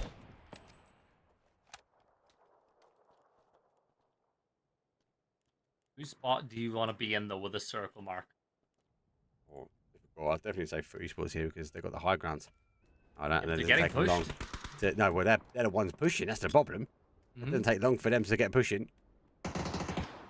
Here's the thing, this is a tough spot for behind enemy wives, but it's also a tough spot for Foot to push in. I feel like with that utility dump, realizing that there was 4 players there, they're going to make the right decision and move further towards the high ground once more. But they're going to keep an eye on it too. If anybody from behind any wives gets a bit too mobile, they'll certainly be in a position to try pick that up. They do. Formation pick up the car. I know the bodies are here. No one in that sort of southwest side. That location where it looks like the zone has shifted away. We go north for esports now. We're trying to focus on that southwest, and any one team sort of pushing their way in. Can't expect anyone playing in unless it's real desperate, but team's got to get moving. Hot and Spicy, well, one objective, that's to stop waste leaving. Yeah, look at T-Bone doing a little bit of damage onto Hot and Spicy, but I think because of that damage dealt by Foot, that will allow Waste to move in towards those god compounds that we saw members of Foot playing a little while earlier, but all these teams got to migrate into the circle now. Look at Bitfix, they're going north towards Techers, who's played that forward scout role for the rest of Formulation Gaming. Gambling Addicts have gone to the extreme north here as well. Remember, you said it, Gambling Addicts might win if they go rotate late and wide. They did, and God bless, Zone came back their way. Got to take it from the teams that had a longer rotation in. They're all right. They're happy. They will be able to survive this one out. And no one's really pushing their location at the moment. Still 16 teams, though, Gibson. We haven't lost anyone else. And oh my God, Waste has gone through the lion's nest. There goes one. Vipress is down. So it's going to try and hold out. It's not going to be long. That was a dangerous push. That was a gamble and a half, and it didn't work out for Waste. 4 points for Foot as they continue to just be the definition of dominance here tonight so far. And Tens will go to their bodies. He's like, hey, you got any frags for me? You got any stuns? Anything I can use to put more misery onto the rest of the lobby? But that zone shift, look at how quickly behind enemy wives got themselves into La Cabrera as well. They were on the move so fast. They were on the hill, weren't they, for a while? So they sat firm. The zone shifted again. I think it's why these guys and girls are in this division, right? The speed of movement, reacting to the zone. It's not just about your gun skills. We know PUBG's a part to us. Getting your placement points, getting your kills, right? But you only really get the placement of the kills if you've got a great IGL and a team that's synergized, that can able to react quickly to how and what PUBG throws at us. And yeah, you know what? I think it's a good time to talk about it, Mark. You know, talking about PUBG, throwing stuff at us. What do you make of the new PGC format where once you hit a point threshold, you got to win a map in order to become the world champion? So you've kept the whole points thing in play. So, you know, if whatever they set that points threshold at, once you get there, you got to prove you're the best in the lobby then by actually winning a map. This is what we talk about off camera, off fair, wasn't it? Kind of bringing them back to that battle royale feel, right? Yeah, you could technically win globals, right? Historically, without even getting the chicken dinner under your belt. Well, is that really winning a battle royale? I think that's what PUBG are telling us. This change, I like it. Will it work? Yeah, anything will work if we give enough time. Is it something that we're not used to? 100%, right? 100%. I just wouldn't mind seeing it over a bit more of a structured format. We are condensing down. You've got to remember this globals is not as long as the historics, but again, part and parcel, that's why we've got more LAN events. Don't know what your thoughts are, Gibson, but I like it. I want to see how it happens this year, should we say. Yeah, I think for PGC, I love that concept because it does put more weight on winning maps, but I'm like you. Even though we're getting more LAN events, it feels like it's less PUBG. Like, give us LCQs, give us things like that. Like, the thing is, when you look at the group format, A versus B versus C, you're going to play against, you know, a lot of the teams in your lobby for more than half those games. And if you get in a bad group, well, things become very tough. I just feel like we need LCQs because some of the best PUBG we ever witnessed is in those LCQs. Like, think about how good Twisted Minds always are on those LCQ runs. Look at Twisted Minds. If we were playing that format and Twisted Minds didn't get through, we wouldn't see him. They wouldn't be in it. I had the opportunity, obviously, having a great interview with Sparking and Battalions. That was really interesting. We was talking about format and actually preparing for the format. A bit off camera as well, but it's going to be tough. They admit it's going to be tough. And it's going to be different. They haven't got time to adapt. They haven't got time to go back, do the VOD reviews and like that. All of that is underestimated. There are things we don't see that these players are going to have to identify for this event. But so far, it's been really good. Really enjoyed day number one. Yeah, look, Sparking is a great player too. I'm jealous that you got to have that interview with him because he is, you know, the king of Brazil as things stand. But we'll get back into GGL now as we're down to 14 teams. La Cabrera has seen a little bit of damage dealt inside it as Adel now finds a knock onto Kawaii, but that's a res that should be, well, I was going to say should be attainable, but look at Artoon closing that gap. He's closing the gap though. Who's going to take shots first? Unruly wives. They go towards the off player. Here comes the car, pulls up second, hits the tree. That's not great. Third now going to move their way over. Tree has to dodge, duck, and dive as he wiggles his way now to the base. He misses the tree though, and at least blocks out the initial shot. He's going to try and go for it. Nades are good though. That should get the confirm. Surely he's going to stick it. He sticks it still, and Arn's still alive. That's mad, and he didn't even have to come off the res either. So Artoon is back on his feet, and Kawaii getting rezzed on the other side of this battle. Erky here, Ralphus are in a bit of a battle now as well as they're trying to hold the section zone against the Gambling Addicts, but of course neither of these teams are inside the circle yet either. Behind enemy wives though, they've got all four players back up, but the two that are in the fight with Bitfix need some help, but they can't go there yet because they're being held inside of the circle as well. Gibson, I'm sure you can hear me. But Yeah. yeah, you disconnected again from Discord. Well, you're back. I just need to react quicker so I can hear you through VMix. Well, I need to react very quick at the moment. Oh, that's STFU. They are making their way, pushing back through. Doffy's is here. He's on the other side. Did they take a chunk out of this one and go for him? No, they go for it. Dodge Duck. He shoots down, blow in the back, but he goes down. Human shield and Doffy surviving out there. Another 2 points claimed. 4 for behind enemy wives. That is awesome plays from Doffy. Avi will do some damage now. Tickle and Artun have been wiped, and it'll now the last player standing for his side. Mark, this is brilliant. Now, Formulation Gaming, they're a cheeky little peeky, as you would say, on the other side of this one to see what points they can pick up. This is all point farming. This grand final set. We've seen a little bit in the rounds, but more so the closer we get to the finals, we saw a change of people making pushes. Now we're seeing who can get what points. You've got to remember there is a difference in money between first to 8th. Gibson, it continues to ramp up. Now Formation Gaming, yes, they are in second. There are teams closing their way down, and arguably, if they can have a good 3 days, they might be able to pick up at least an opportunity to close down the gap here from Footy Sport.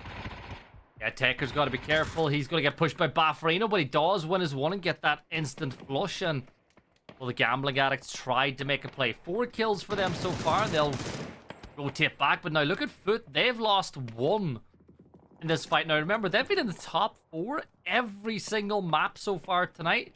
They'll want to keep that trend going, but they are in the midst of a massive amount of action. You've got the Real Gangsters, Formulation Gaming, Behind Enemy Wives, and Mad Marines all within line of sight distance. Yeah, let's lose some of these pings that we see. Try and catch this fight before it happens. Although plays peekaboo here, Formation Gaming going for the points, but no, there's an exchange 1 for 1. They won't be able to pick up here. And I think Behind Enemy Wives, well, down to the Stallion. This is a see you later. This is where the jammer packs don't really work in your favour if you're trying to go out to the blue zone. Because, yeah, I got just yet. PUBG denies opportunity. You got to drop that pack, right? It's drop it and run for the blue. Oh, you've got 2 players, 3, 4 players pretty close together. Unknown mix. They're still looking to catch Arofus, who are just ahead of them now. I think the gap was only 7 points. Oh, are they able to do this now? Joe, look at this. T-Bone falls. Blanky, the Real Gangsters doing a number on the foot, but Itzy will find 1 back on the other side of that one. He gets 2 kills confirmed on the Formulation Gaming. Can he stand up against the last 3 members now, the Real Gangsters, or does he turn his attention to Takers, who's got the FAMAS? Yeah, he'd be toying the idea. That's a blue zone. That's gonna be dangerous for him. And if it backs him the other way, he's going to back him towards Tekers. Backs him into a nade at least. He goes down. The unknown mix, when they do conquer out the unwanted here, there's so much going on. AAU push through. Jan, final player again. Jump over, catch one. Air slow come rolling out as they're slow to respond to this one. Lines up, use the body as cover. They both go for the flashes. Now they dance the dance at the end of the wall of Miramar. Yeah, this is a big fight. Grande's peaks once more, gets his kill confirmed, and now he's going to move for the res, but he's caught out. Jan will find it, and he'll be able to find Brula D and get him back on his feet. Well, maybe not, because here come the Gambling Addicts now. Nodum stepping towards, and he'll have a line of sight on Brula in just a few seconds' time. Yeah, the body's not too bad either. Might be able to find himself a free kill. He does. Doesn't quite go for it. They can get that confirmed. Number 6 on the board. Now they hit and run. 6 and go. There's the unknown mix. Well, they might be unwanted. They've just got another knock. Looks like Footy Sports go down towards as Formulation Gaming claim that one. 1 versus 1. Tech with a fam as well. Let's control that one out at the end. Gan just got a double, though. Steak and Pian Machine have just fallen at the hands of the solo for all against us, and all of a sudden, Symphonize is dancing around the boxes, but they should be able to get these 2 reses. Maybe that'll be an opportunity for the Gambling Addicts to gamble once more. But Mark, we're sticking with this fight because Formulation Gaming Takers, he's got 3 kills so far, and he's got no more. Chiggleton gets his kill.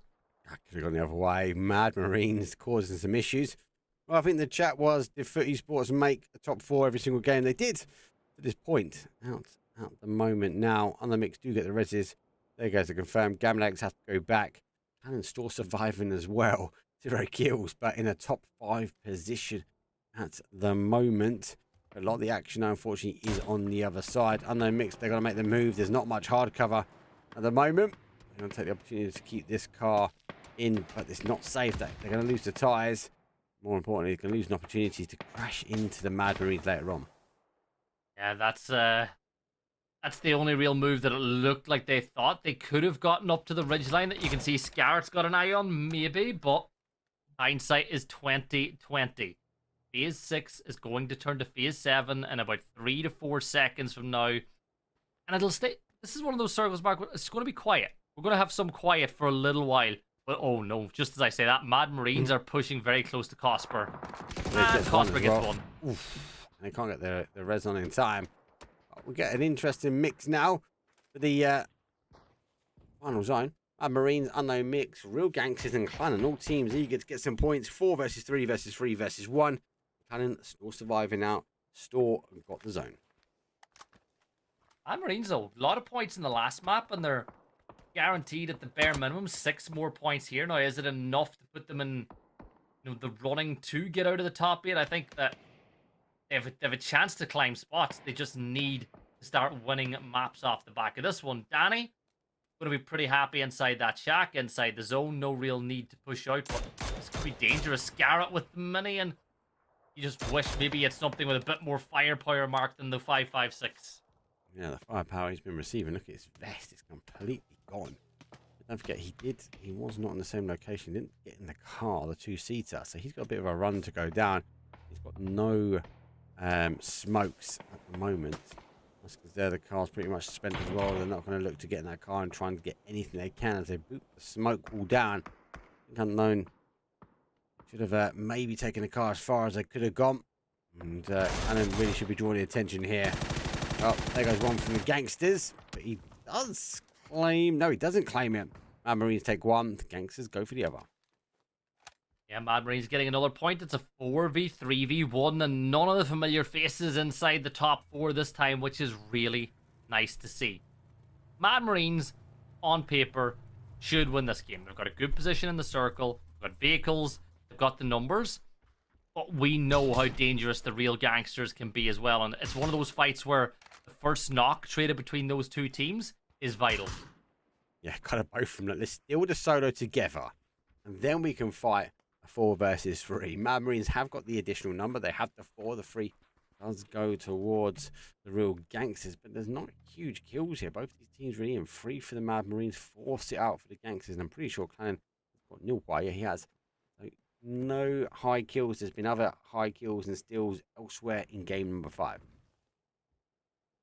Clan are pretty happy though. You know what? You get some points on the board. You're not getting a lot of kills. Your solo's got yourself into the top 3. You've still got yourself in the zone though. The only one in the zone. I was just about to say that, but there is a beautiful rock there. Yeah, he's in though. He doesn't need to move at the moment. No, but for everybody else, that rock's not bad. Is that the joint rock? Is that what we decided? This is the joint rock for everyone now to stack up on. Maybe someone's going to have the drop, but there's nothing else that remains in this zone. There's a little bit of that wall for the Mad Marines. If they stay there, dangerous. Mad Marines maybe push the Gangsters. Have they even got the util to survive out? These teams got the ability. Gangsters have got, they got the smokes. They're ready to go. Mad Marines, they will take it, got it as well. So both the teams that have not really had too much to deal with, ready to play it out. But solo is going to be dangerous. Well, solos are always dangerous. Everybody knows where he is. So as long as you don't put yourself in line of sight of the windows, and if you're not going to crash it, just ignore it for now. Keep an eye out if the player leaves, but if the player's not going to leave, don't be in any rush to deal with it. It looks like Mad Marines are going to identify that rock as where they want to get to, but you got to get a lot more smoke than that down. Maybe you can build up enough momentum with this Murado to get close enough. As Hales, he went on foot, and he might just be safe enough. Might have taken enough of the damage away from the boys as well. So, got the blue zone out there. I think he thinks he's getting pushed. Hopefully, it doesn't push him further away. Doesn't know. Does get enough on it to keep him safe. The flash. Eyes are in util, but it's dangerous. Once he gets the ability to sort of whip around this building, it's going to cause him huge issues now. And this is what I spoke about. Blanky gets the knock onto Hale, so it's a knock that will not get pressed. They shouldn't get it. They really shouldn't get it. The center point has been drawn on the middle of the zone now. Now, Mad Marines do have best position once more, but Danny has got to decide which of these teams he wants to fight. Spots out Blanky in the open. Does a ton of damage, but Blanky gets into cover as Patzer will find the knock. And another member of the Gangsters falls as Chig goes down to the blue. And all of a sudden, this is a 3v1v1, and Danny gets a double mark. It's a 1v1v1. Oh, it's the second time it's happened. I thought that smoke wouldn't have given him the option, but he comes out crisp on the other side. There's the drop. Don't go. You're taking fire. No! Doesn't go down in third. There we go. It's a 1 versus 1 now. I'll try and get to the reds where possible, but I don't think it's going to happen. That's a good nade. Might have to run through this one. Might be explosive. Oh, the shield keeps him alive at the end.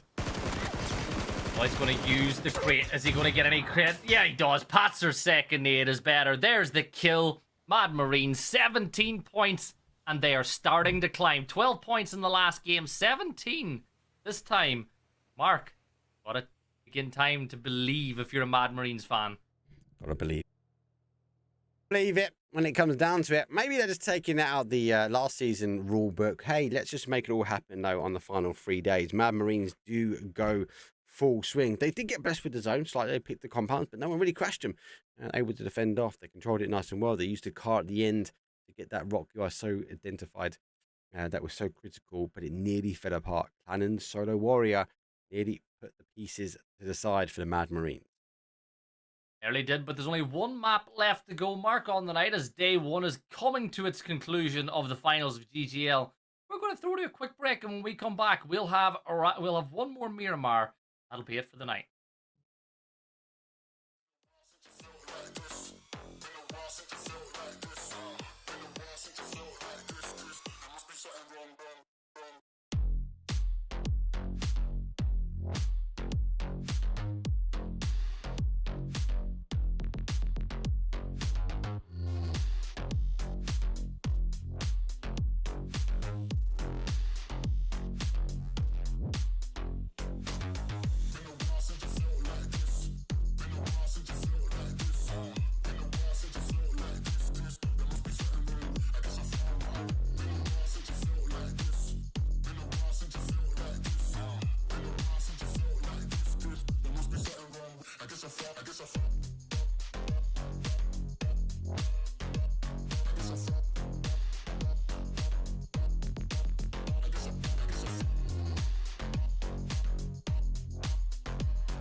Miramar for the final time on a Monday here on Good Game Ligaen. And Mark, I'm looking on the right side of the leaderboard and something's changed. That's time. Opportunity. You put the hard work in, you get yourself out of the automatic relegation. Well, look, they're not out of it yet. We've still got another 2 days. We've got one more game today. So 13 games in total if you include this one. But for now, flight path is from the northwest down towards the southeast. Another good flight path here, though, for game number 1. Or day number 1, I should say. Game number 1. Day number 1, game number 6. You know what? We'll say it's the first game getting us ready for tomorrow. That's what it is. First game getting us ready for tomorrow. But yeah, it's a player-friendly flight path. Most of the drop spots are attainable, achievable from this position. But if it is Miramar, it's going to be a slow burn. I always feel like when you get when you get a flight path like that on Miramar, it usually leads to a slow burn of a map. Well, all slow burn here, but it looks like STFU hunting down the gangsters. And as you can see, they're a team that have been hunted down by Slowstorm. So they don't want to be going out early. They might want to continue stretching over. There's some high ground there. So at the moment, wait, one more second. Oh my days. Let's go to the island, baby. I believe that It's too south. It could do, but I think we need a heavy shift north if it's going to do it. We're going to get a northeast shift. It's the island. Northeast shift. But remember, obviously, when you get the potential for an island shift, what you'll see some teams do is get a boat. If you're looking at the likes of the Unwanted, just go to the coastline, get a boat, leave it nearby, and then if the push comes to shove and you have to go to the island, you've got the ability to make your way there. So even little things like this. See that boat? Turn it, make it face the other way. Get it ready for that move to this is the boat that always causes a bit of a ruckus, because this is the one that I feel like is one of the best ones to get, because you come down off the cliff, you get onto the boat, you get your way across. Mark, we're doing all this build up for an island circle, and I guarantee it's going to go to Los Leones or something now. Did you know? I only found this out recently. They covered up our cave. Oh, this one over here. Yeah, it's covered up there. With a perfectly straight line. Yep, yeah. Nothing to see here. Bet they've only just done it there, but it's still physically there, guys. Woohoo! But you can't go into it. But yeah, at this point, that was a really good little play. I've seen a few teams used to play into there. There's the other one as well. The other boat. You normally grab that boat there and sort of shimmy it into the cave. Are we getting an island? Oh, God, my inner child says yes. Assured destruction, agent of chaos. Game number 6, antics. I just can't see it. We need a big shift up to the north, because you remember the centre is going to play on playable terrain at all times. So it needs to go up towards that Impala. That might take away a huge amount of water. Therefore, as a result, don't know. But yeah, we'll see. Well, I can tell you, there's a lot of water in Gibson. So with 16 teams and 60 players here, it does mean we are going to struggle for some area, give or take, compared to the last game. Yeah, and look, a lot of teams are already leaving Los Leones or playing on the edge of it, so that if you need to fall back, you can, but nobody's going to hang their hat on playing their early stages, because it's just a nightmare to get out of urban endings. Bitfix, they're on the move now as we watch Artun. Damage leader, Mark, with a massive 19.7. More than I put on the Logitech event on game 2. That's all I'm going to say. Oh, did you have a 0 damage game? I did, mate. I already overfought it. That was the problem. And I was only playing by Todd as well. Unfortunately, my partner had some issues with his mouse. Which I can't say the name of the brand because it might be linked to the event we was playing. That wasn't working. It wasn't allowing him in. But I could only play 2 games before they were like, Mark, you can't play a side. I was like, but I'm having fun. Let me play. They took the candy away from the baby, unfortunately. If it was me there and I didn't have to go away for when the next stage of the event is, we would have won it easily. 100%. Looking forward to it though. AAU, what they're going to put up here on the cigar building, the breadsticks. But it does mean Slava already here, watching, waiting, listening, and super quiet, not giving away anything at the moment. Yeah, like striking at the right time. I think he's just seen Kala, so you got to stay ahead. Now remember, the closer you stand to a box when you peek, it does kind of give advantage away to the attackers, because they will see, or the people pushing your way, because they'll see you first. So if you put a little bit of distance between you and the box, it gives you the advantage in that fight. Now, there you go, a little bit of a friendly bit of damage done to Jan, but that will be the signal now. But look at Alpha Myself. Alpha Myself is the joker in the pack here for Hyper PP.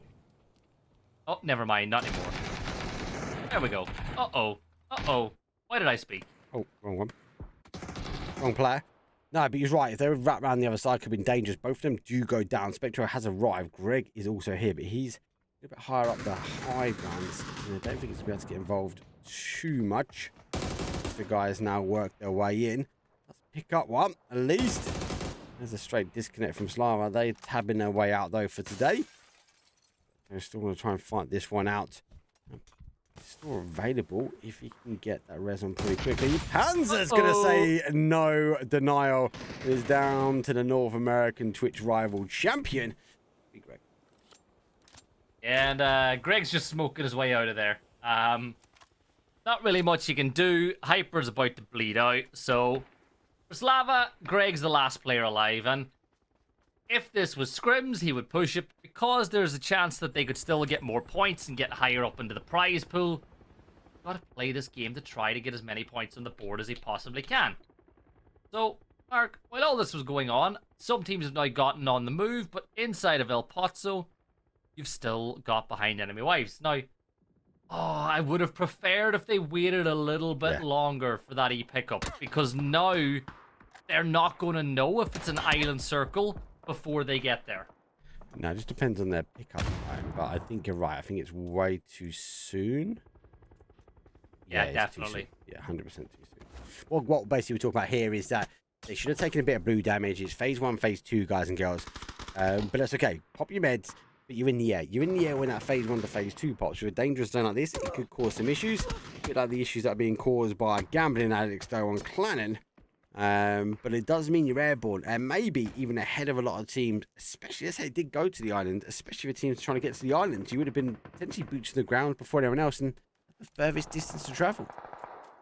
Itzy's going to fall as well, the Cosper from the Gambling Addicts, and that leaves T-Bone in a pretty curious position as he's pretty close to Clannon here now as well. So what does T-Bone elect to do? Do you go for the res or do you push towards Danny? Danny hasn't popped the first aid just yet.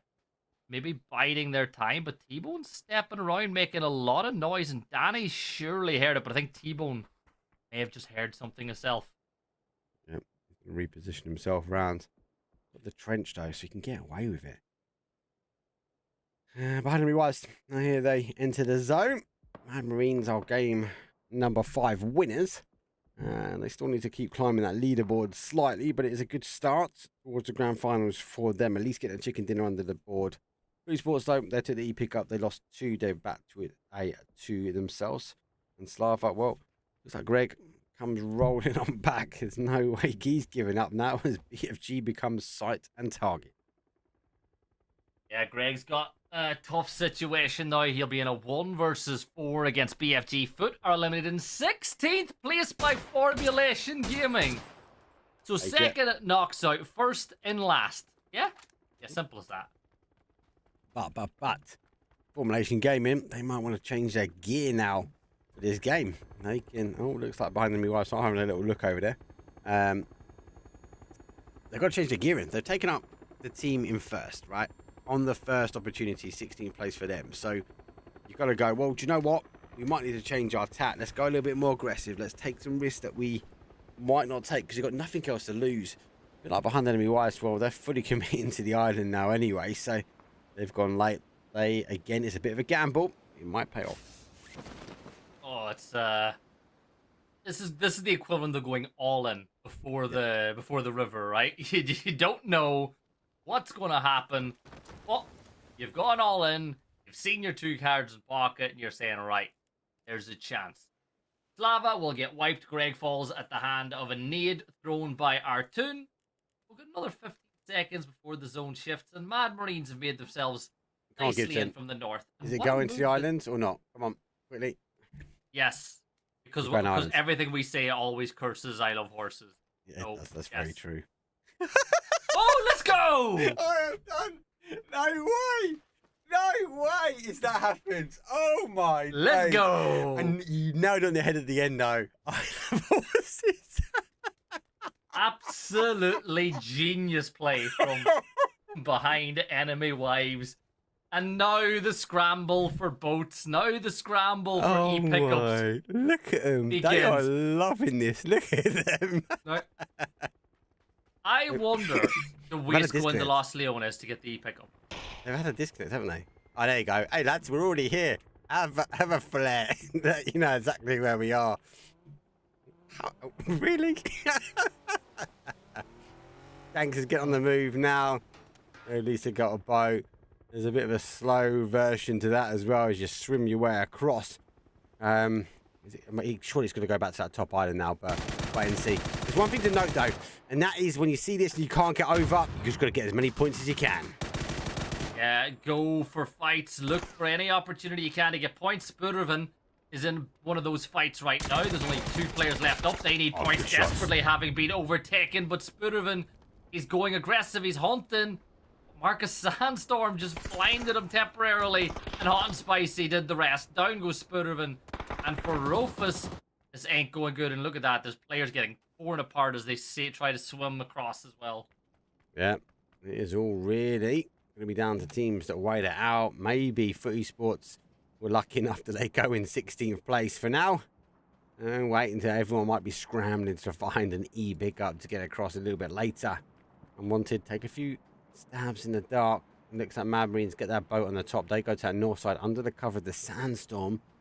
And no mix, don't get moving. And waste, well, look at this one. That big red beacon might tell you that this island has been taken. Yeah, the drop's going to land as well. That's a nice little gift for them. Hopefully the drop lands close, lands on land. You know as well as I do that sometimes you send that up, but the drop doesn't go where you want. But Waste, they're going to go for the factory side of this island as they gamble on this one, going on to that middle of the 3. I've had one cast on the old Lighthouse Island, ever. The old Lighthouse Island, the small one? Yeah, the smallest one. Now, it's very unlikely I've never had that. we get it there.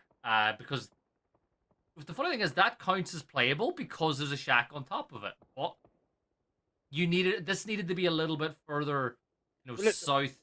Think about it though. Think about this, Gibson, right? The next zone has to go on land. See, logic is it's going to go for the middle island. Now, if it plays at the north side of the middle island, we're going to see that north island that will end up because the next zone will have to bounce into that one. The logic is it should bounce maybe into the middle of the middle island or a little bit further towards the west, bringing your island back into potential that it might end there. Oh, this is phase 3. This doesn't have to go to land. Oh no, it's one more. Yeah, this could center up on water easily. Dangerous. Too dangerous. I'm a fan though. I'm a fan. These My are the enemy chaos wives, they gambled on going here and they've already lost 2 players. It's not gone well for them after the genius play of going here early. I still think they came here with 4 though. So I think they've lost one on disconnect. No, we're going. You have to jinx them some way. You done it, mate. You called it right. Hold on. What is going on? Is he just chilling out? Yeah, there's a team nearby. So wait on blast.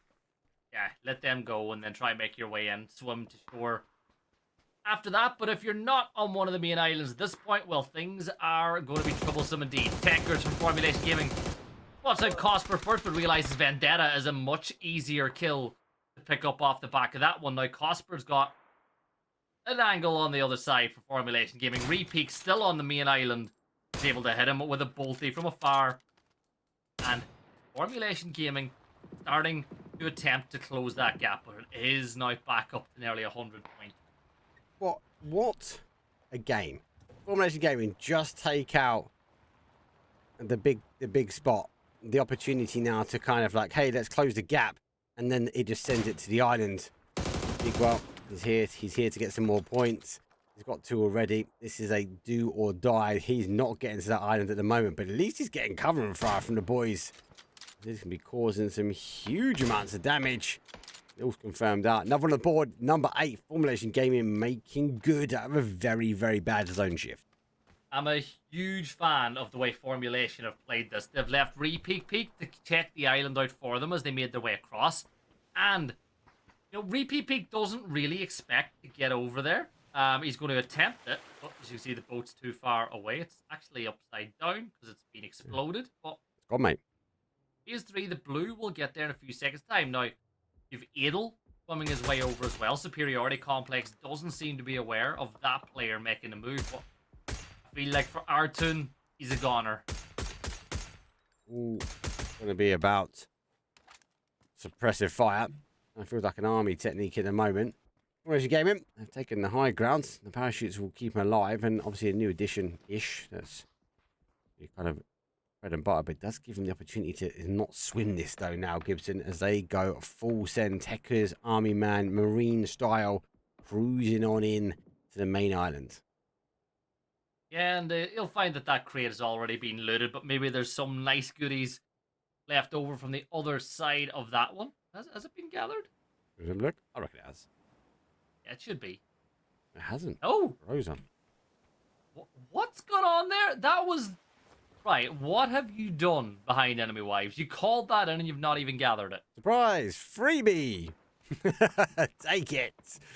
Techers in. For those that don't know, obviously that is a good play, getting yourself over. And Formation Gaming, well, they held on trying to get as many kills as they can. And they've allowed a player in now. BFG is here. Repeat's going to work his way. You can't med though when you are in the water. That's going to be very, very difficult now. Zone shifts away. Does hold on to the top side. No mix sneaking their way in as well.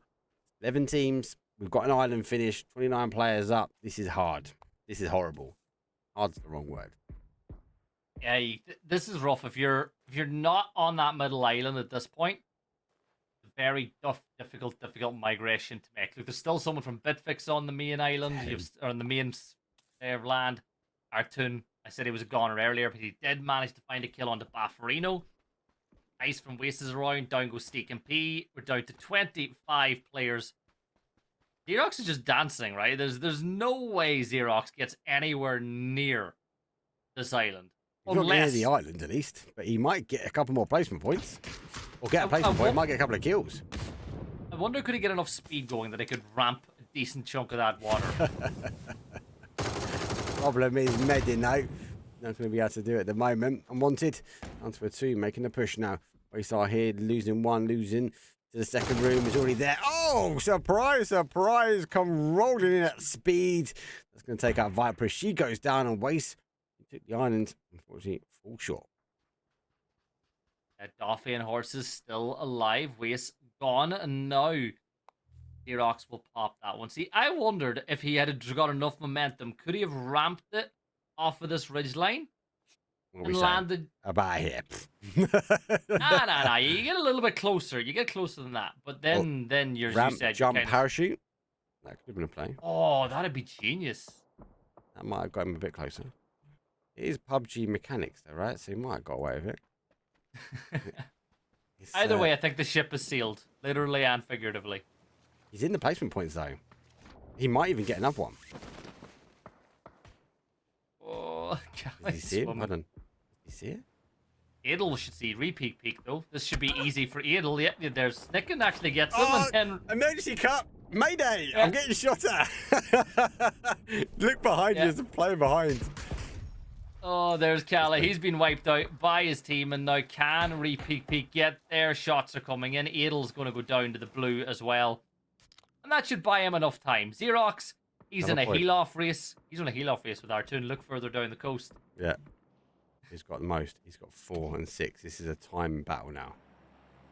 9. Let's go. Let's go. It's all about timing now. No one else is there. No, that's it. We've got everyone else here. It's going to be a difficult mid-off battle. Marines are going to have to swim over now, though, unless they've got a boat. You know. Okay, right. They've got this. That's great for Marines. That's such a good shift for Marines to get into the zone safely. Yeah, because they can swim. Or they can come around to this other side here. As long as we don't see the behind enemy wives cause the problem. They're taking some shots already. We have an anchor plate. They've got to keep the suppressive fires, and Marines will now try and beach it. Be dangerous here. The problem for them is actually up here. Puppies and out of Horses. Now identifying that they've got a team backfilling this sort of north side of the island. The rest of the Marines have to know he's here. There's no way the player on the other island hasn't seen Doffy up in this position. Right. Maybe. Well, maybe not, because Was is swimming his way over now as well. Xerox. Still here. Uh, He won the med yes. battle. He's good. He's got another one. Just needs to get a kill, which he's not going to get now. He's just not going to get it. Could you imagine being Slowstorm and if Xerox knocks one of your teammates from over there? Like, Realistically, still on that though, main. what's he going to get? He's going for it, though. Takes a couple of shots. If he just takes a shot or receives a shot, he's gone. I think they're still shocked that someone's out there. But Xerox can take, what, 1-2 shots, and that's him done. He's now on his last med. All or nothing, Xerox. Get a knock, get a flush. See what he can do. Oh! Come on. Give it effective fire. I got 16. Let's go. Xerox is taking 6th place. That's decent. When did we come into this? What, 10th? Yeah. Maybe 11th? He took a 6th. So, decent play from him. He's scraped his way forward. It's that ensured this, like, you know you're going. So, just get as many kills as you can before everyone goes, claim all their meds, and then pray everyone else dies in front of you. Yeah, but this is the fun part now. You've got 14 players alive, 5 teams up, so everybody's taking a little bit of a beating. Obviously, members of Behind Enemy Wives, looks like one player, as you said, disconnected. The other player, Kawaii, died here on the island, but Offie's got the high ground. He's also pretty much central as well, so they should, Mark, be guaranteed a sec. Like, if Doffy just plays this position and the zone goes the way you would expect it to, he should at the very least get second, because nobody's going to be able to push him or get an angle on him up on that spot.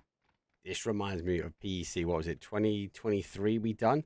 And it was question mark, aka Bet Boom Team, which came here first. And it was,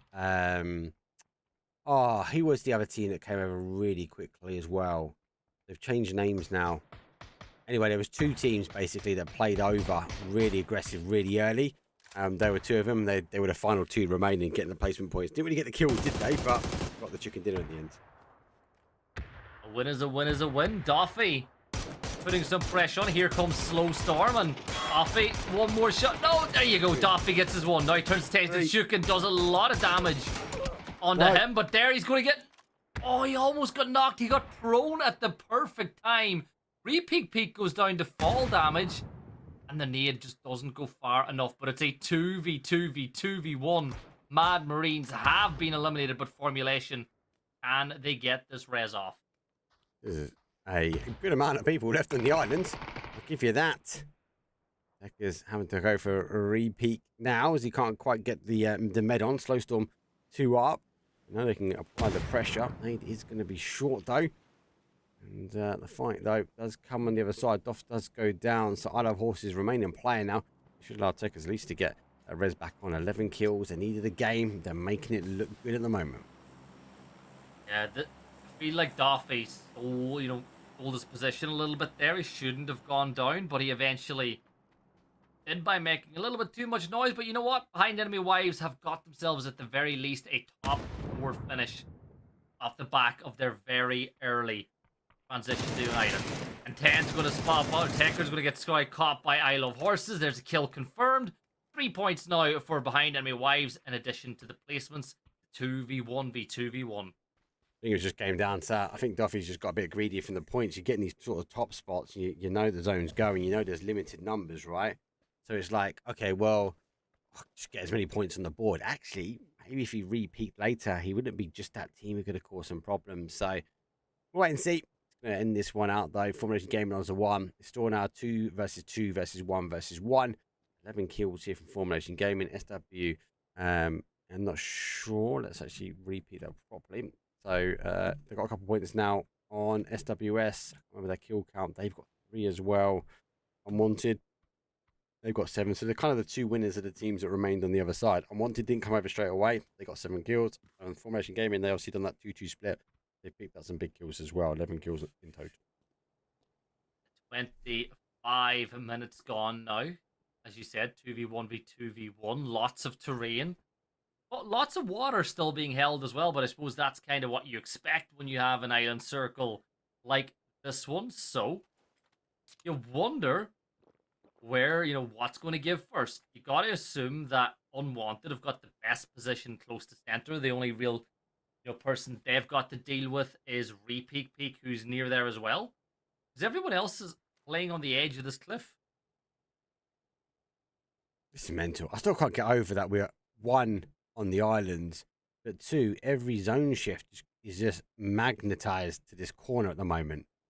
Every single shift, the center is laying up around here somewhere. So yet again, we go for a phase number 7 shift, Gibson. What can I say? 50-50 at best, 60-40 maybe. Still favouring water. Phase 7 GGL finals day number 1, game number 6. Like, how bad can it get for these players?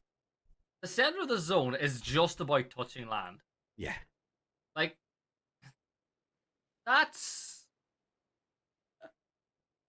This is beautiful. This is an absolute work of art. This is a masterpiece. I'm going to wait for all the clips to appear later. But for now, most teams are in. You say Unwanted might have had the better positioning. Well, that's based upon normal PUBG logic, but not now. Got to work in now. They're the only team that don't have zone shift, but they have got a potential 2-on-1 here. As SWS, a team which is eager to get themselves back in towards this top spot. Well, they are going to be finding themselves with a little bit of zone, a little bit of a dip. And it's going to be down to Unwanted. Which way round do they want to come into this end zone? And Repeat Peak's position's relatively known as well from those earlier gunfights. So you know where Repeat Peak is. You should have an idea where Isle of Horses is because of the gunfight you would have heard a little earlier. And you should know that Unwanted are a little bit deeper inside the island. So all these teams should know where everybody is. The question is, where do the pushes come from? Because Dukin doesn't really want to go too far up here, but he wants to get eyes on Unwanted. He wants to get the exact location. Here we go. Nade it being prepped, but it's thrown the wrong side as Unwanted are going to elect to push more east. They're kind of chipping away at this zone. They're kind of waiting for a sound cue. And they went off. They sort of went back. They're just trying to gather intel at the moment. Not 2 versus 2 versus 1 versus 1. It's going to be the quiet before the storm, should we say. Going to be a bit of an island storm. These tropical storms are pretty bad when it comes down to it. And our solos, well, they're the ones that are closest towards the seafront. I'm going to let these 2 versus 2 fight out first. That's the right thing to do. If you're a solo, just stay quiet. Dukin now tossing more utility that way. Tommy Bob will take a little bit of damage. That's a nice arc and that's a nice bounce. A little bit of spread damage done onto both of these players playing inside the smoke. Another good nade. That one should get the knock, and it does. Got Ferris now. Last player alive. He steps the wrong way. He's going to go boom. Unwanted are wiped. 2v1v1 now. And Slowstorm with a massive opportunity to take this win. Got the numbers. I'm praying for the zone to come back to him.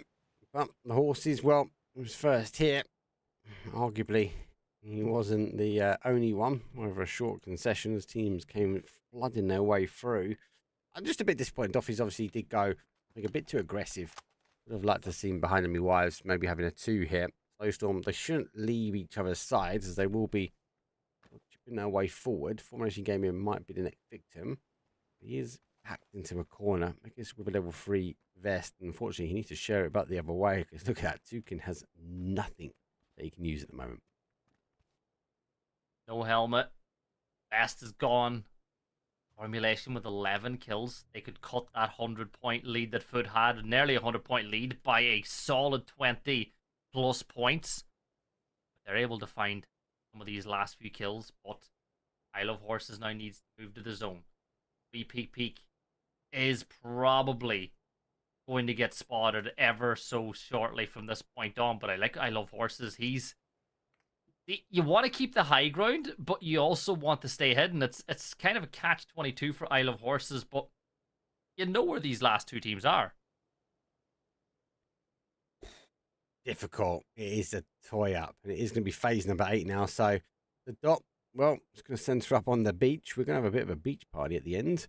Everyone will sort of flood out from the high ground. I think Formation Gaming might be in a better position now, especially if these 2 remain at the top. There's the beach party. I don't think I've seen a zone ending like this one, let alone going towards the dot. And the dot, well, it's about here somewhere. And I think Formulation Gaming has now got the better position when it comes down to this final section. Yeah, well, Slowstorm have made the decision to go down on the west side of the circle, so they'll come into the POV of Repeat pretty soon. Yeah, there you go. He gets himself the first knock. Can't confirm out that kill just yet, but will now prepare himself for this fight with Chukin. Now, this is all suiting I Love Horses, who's still alive. Another stun grenade thrown, so Repeat tosses one as a rebuttal. That statement spots him out. Repeat gets the head. Chukin does a ton of damage. And Chukin gets the kill. But here comes I Love Horses, Mark. Are they going to get rewarded? He's got the high ground. No, go for the kill. Don't go for the point. Go for the kill. Go for the point. They get the kill. You're a stallion. He needs to continue pushing out. He's heard the movement. He's taken a little bit of damage, though, but not a lot. Tukin hasn't got the points gone. Look the other way, horses. Now we go back store for a 1 versus 1. The smoke now goes. He's going to get the opportunity now towards at least get Ahmed on the zone. Is at the door. He's got the high ground, but Tukin's already made the move in. This isn't ending, though. And Horses, despite taking a lot of damage, trying to get a kill in the steal. That Molly's not bad. It's going to cause some damage, but it's just short when it comes down to it. Yeah, he's got the blinkers on now, though. He's fully focused on catching Tukin. He's got the move down the hill, but Tukin's got that stun. We know how much of an impact flash grenades can have, but that one has virtually none. This is I Love Horses' game to win. They were the first team to move here, Mark. He gets the angle. He gets the win. They were the early birds. They got the worm. Behind enemy wives, take 14 points. Well, the horses bolted from the stable. They took the E-pick up really, really early. Doesn't matter. When you roll the dice, when you bet on the horse for the Grand National, and you get the island, the stallion is going to deliver every day of the week. They actually played it as a 3 as well. Only 4 kills, 14-point game. Can't complain, though. You called it as well, mate. You called it. You jinxed him. But he proved you wrong. It was like, I don't care, Gibson, what you throw at me, mate. I'm going to get the chicken dinner. Look, I said they went all in, and they won all in. They won everything off the back of that move. What an end to the night, though, Mark. Day 1, done and dusted. Just 12 maps remaining inside of GGL. And you have a special guest caster joining you tomorrow. We do. Gibson, unfortunately, is busy. He's got other commitments already, so he'll be out. But we've got the amazing Nushka. She's going to jump in with us as well. So it'll be me and her joining for day number 2. What we have, though, that was day 1 done, dusted. There are 3 days in GGL Division number 1 finals. Division 2A done. Division 2B done. Division 3 done. The 2A, the 2Bs, well, we've already drawn the line of the teams which we'll look at come the final day, who are going to meet these remaining teams here. But for now, we're going to take a break. When we come back, same time, same place tomorrow, we'll be back for another 6 games with Nushka. Don't forget to tune in, though, to the main channel in the day. It is actually midday my time. So obviously BST, so British Standard Time. So make sure you're getting on there. It's going to be interesting. I'm going to look forward to the format. Got to get my fantasy team updated, though. I made a few wrong picks, but that's enough for now. See all you guys, same time, same place tomorrow. Dancing on my neck.